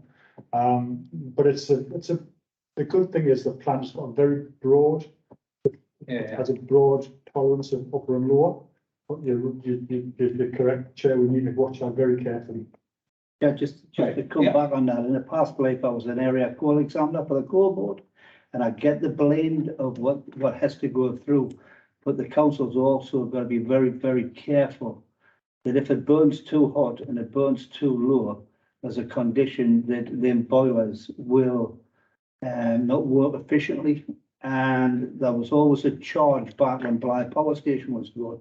If the wrong blend didn't go through there was a charge came back to the NCB.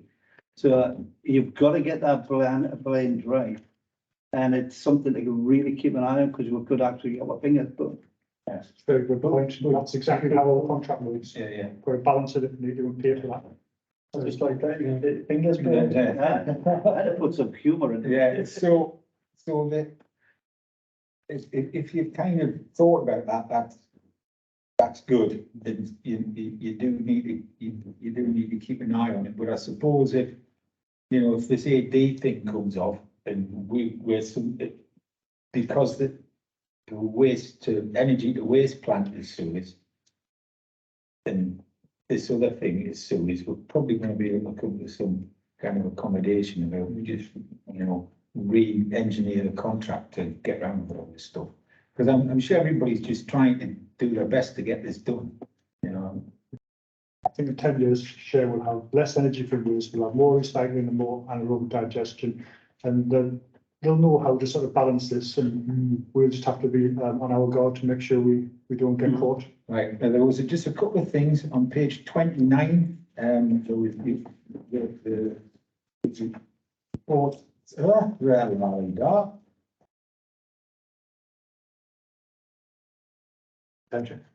the last sentence. There were some things supposed to have happened on week commencing the 20th of June. We're now on the 29th of June, so where are we with that? We're a bit of slippage.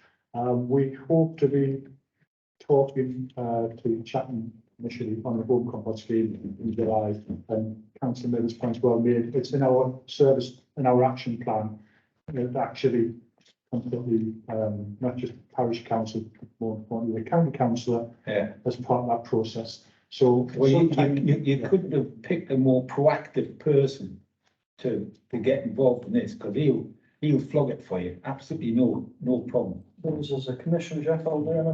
Hey, Just on that first because protocol your has to be. councillor is well known, Councillor Mather. He will do it because he's committed to the people he represents. And, you know, honestly, it'd be great up there, wouldn't it? Yeah, no, it's exciting, it is exciting. which I was currently getting the letters and the signed up communications, and so be more than happy to share that with you, just to give you, a week or two's notice. That'd be great. And the only other thing, the only other thing I wanted to ask about was this kind of composter that we're going to give people to trial with. Rather than collect the food, it's going to go in there. How long does it take before it becomes usable? And have you got to save it up, or can I just go down every day and just throw me scraps in? So, and how much education are people going to need to? And we're not just going to turn up and say, here's your thing. So could you have just some sort of detail on that? Again, we've got a package line which is designed by the manufacturers. So we actually we'll be doing a meeting, and we'll be setting up a network support group for people who sign up. But in essence, these make these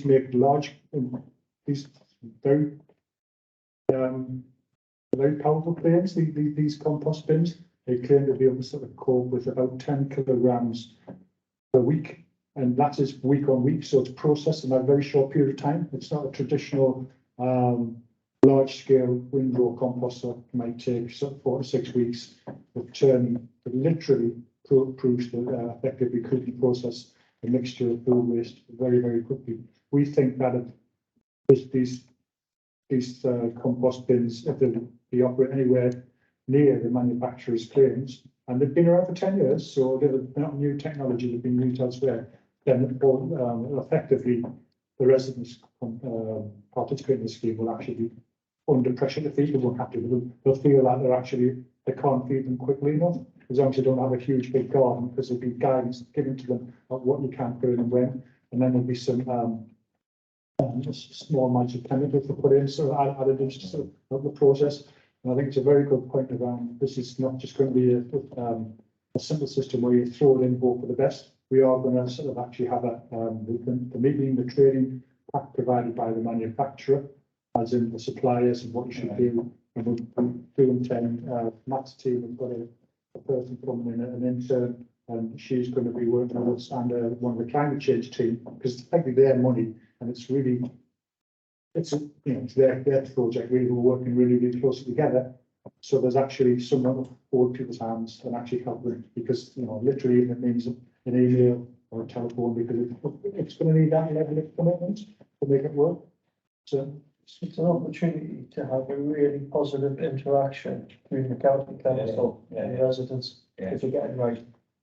Obviously. And so let's make certain we're kind of over-invest in education and all the rest of that, rather than just, here's your bin, if you stick a bit of this in, it'll be all right. Yeah, just on that point about education, are you filtering this through schools? no, not yet. Why? I think we're focused on being it's household waste. It's household waste, and we want to do You know who's in charge of houses, don't you? It's children that always keep you right. So I just think it's maybe a consideration that as this plan goes along, to try and have a parallel plan to educate the young people. Because I don't know in your house, but we always clear our plates. It's the kids that leave the food. So it's a thought, and it's a good point about education and the younger generation. And you could get the kids involved in looking after the bin, then making the product, how to do it, to get, I don't know, something at the end if they produce, if they can keep the temperature right. Yeah. You could make it get the kids involved in running that. Most schools have got these, the greenhouses, and so the reality is to recycle the stuff that you're producing. If some of it filtered back to the schools, it gives it a own circle. You could actually do some school interaction. We're just saying, perhaps we could get the school, is there just the one there? Or is it- Glendale, yeah, which is currently a first and a middle school on one side.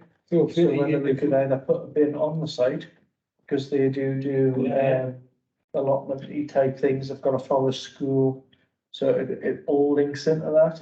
Can we try and offer them one and get them involved with, because then obviously they're going back to their parents, well, we get one of them.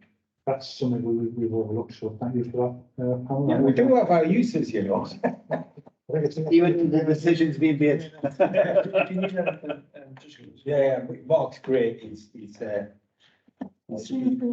Well, yeah, he's not that no, well, hey, this guy was out in that storm, sorting people out and making sure they got fed and all the rest of what were the rest of us doing? Get the news in. Anyway, so thank you so much, Colin.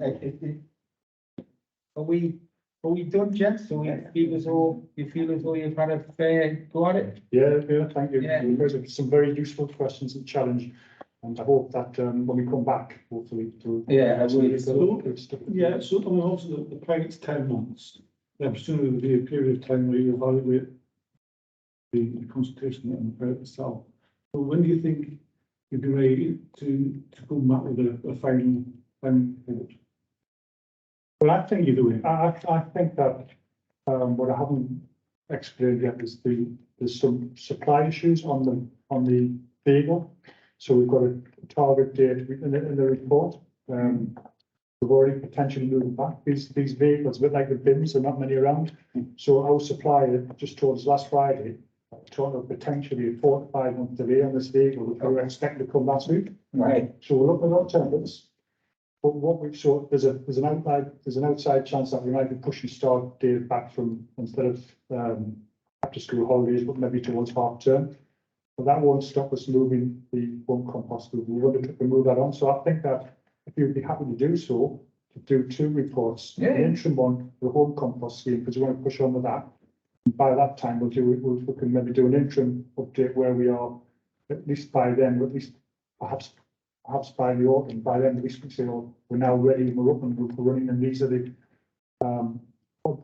some of the things we've found so far, because I really do think there'll be some interesting feedback from the public when they get the engagement. So we can maybe have something around about the autumn time to update on where we are with the home compost bins. But I think we need a good year before we're ready to give you the final report on the curbside scheme. And obviously, we're talking about compliance being post scrutiny. If members are inputting, and you can get feedback on some of the issues that members have raised before the final decision, final report process is in place, that will probably satisfy both elements. Yeah, I think it's a really good use of this, because there's going to be some really interesting things to do. And as we found today, the more people are talking about this, the better, you know, in terms of inputs.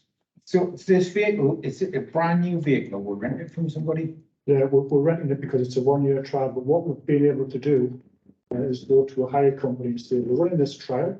If it goes well, 10 months, who knows, without jumping ahead. If it goes well, it might be another 10 or 12 months, but if we commit to 10 months hire, would you go out and buy a new vehicle so we can start with a vehicle as intended rather than just a hybrid vehicle? Right. It's important. So when I say hybrid, I don't mean hybrid engine, I mean, I don't know, like a general, a generic vehicle. Yeah. So they've gone out and ordered the vehicle, and it's the manufacturer who's let us down, you know, by saying the world seems to be going mad. I mentioned, which we all know, the price of and the availability of the plastic containers. They've gone up since we were last tendered, and there's only one company prepared to actually deliver the bins in the time that we wanted. We give them literally a 3-month lead-in time. We just can't get them anywhere. I think there's just not the demand, because at the moment everybody's almost waiting for the government to tell us when to start. So we're sort of ahead on the trial. The vehicle itself, our fleet manager, you might know Davey, he said he's not surprised. It's the parts. So that the vehicle is in the production slot in the factory, but it's ground to a halt because actually parts and electronic parts, etc., haven't turned up from abroad. So they can't actually get it assembled. It's a real blow. So we're looking for an alternative vehicle that will hopefully look like that, because we want to, it'll be a similar vehicle to that. At this stage, we don't really want to rush ahead and go without the vehicle.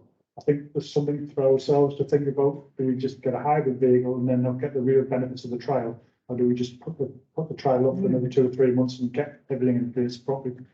Well, if we've got a supply problem, you know, every council needs 25 of these. It's going to be, you know, you're never gonna, and obviously by 2030, it's going to have to be an electric vehicle.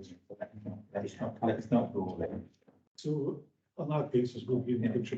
Right, so that's the Excellent, thank you very much. That was very good. I think I feel as though we've got all money's worth out of it today. Thank you.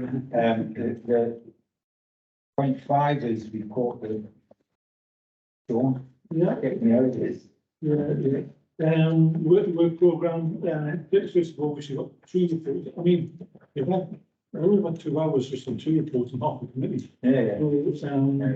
I think this is how it should be. 2 things on every one. Yeah. Because otherwise you just skate over it. Yeah. So we've got 3 reports on the 31st of October, but the two are relative, so hopefully we can roll those at the one. On the 5th of October, we've got another 2 reports, but we've also got the ecological emergency to line there as well. So there's 3. But we're trying to keep that at the maximum, because we are getting by for money out the time. So, and obviously we've got the storm arm report going to council on the 6th of July, and I would imagine there's some issues that come out of that as well. But as you can see, the work programme is filling up pretty quickly. There's something I would like to propose that we try and squeeze in at some point, is with the police. I think we had a report from them last year, and I know in the north, we have had new line of management, and they are very uncooperative and do not want to engage in constructive works with parish and town councils. And I think it's something that, you know, I can't remember if it was this committee or that, I think it was. It was raised at chairman's, but what it was felt was that whether it should be chief constable come to full council with the PCC. Yeah. Given it sort of a presentation there rather than come to this I think, I just wonder if you Barry- mentioned Barry yes, was- the scrutiny, because I think there needs to be questions asked. You know, is Northumbria Police pulling away from working with local elected members, whether it's town and parish councils or county council? Because there's, yeah, I don't know how anybody else finds, but they're not attending meetings now. They barely send a report. The information on the report is they've had 6 crimes, none of these mentioned, none of these affect you. That's it. You know, there's no education, there's no, you know, the amount of information I've witnessed going from parish council back to the police, which has been very useful. That's going to stop if we lose that connection. You don't know your local officers. please follow me into the, And that could be. Because of the lack that Probably be better, yeah. because we had an arrangement where the area commander used to go to, or the equipment used to. So I had 3 inspectors at a meeting. Was that local area council on you guys? I think what would normally happen is The that Oracle tells us. Yeah, sorry. I do one of the MACs, and we certainly almost annually, and as I say, even during lockdown, we had them attend virtually. Yeah. And I'm sure they came in person last autumn, I want to say. I couldn't say the exact date. We'll find out. We'll check, Whether it's this make sure whether that it should go. make sure the invitation is sent. Okay. Anything else? No, just you're very busy, which is a good thing. It is, you urgent. could always fit in another meeting if you wanted to Yeah, get. yeah, absolutely, I would be up for that. Councillor Morpeth. I've got a suggestion for the work programme, but there's no hurry, it could be later in the year. That's the Space for Shorebirds project, which I spoke to you about. Yeah. So Martin and I were invited on a tour of the Space for Shorebirds project. This is Space for Shorebirds. So this is. Oh, I thought you were talking about outer space, all right, okay, I'm with you now. Didn't get by there. Yeah, I was gonna say that. So if developers are given planning permission to build houses within, I think, 10 miles of the coast, they're some or all of their Section 106 developer contributions go towards mitigating the impact of that development on breeding shorebirds. Yeah. So I just wondered if the councillors here might be interested in hearing what they do, and also discussing whether this is good use of Section 106 money. Would that be it, Russ? Yes, it certainly would fit in with this remit. I've been in touch, as you know, with the officer, but we don't have a timescale when we will be ready to report, which is why it's not listed. But again, that's something that I'm aware of that's come through. And again, Well, we'll just stick it on the programme, it'll turn up when it's right, we're all happy with that. but not before the 26th of October. Yeah. Okay, excellent, well, thank you very much for your attendance, so that was good, that one. And look forward to seeing you all next time, look forward to seeing you in council next week. And I shall stand up and tell them how great you were with the storm order. That's it, Nick. See you.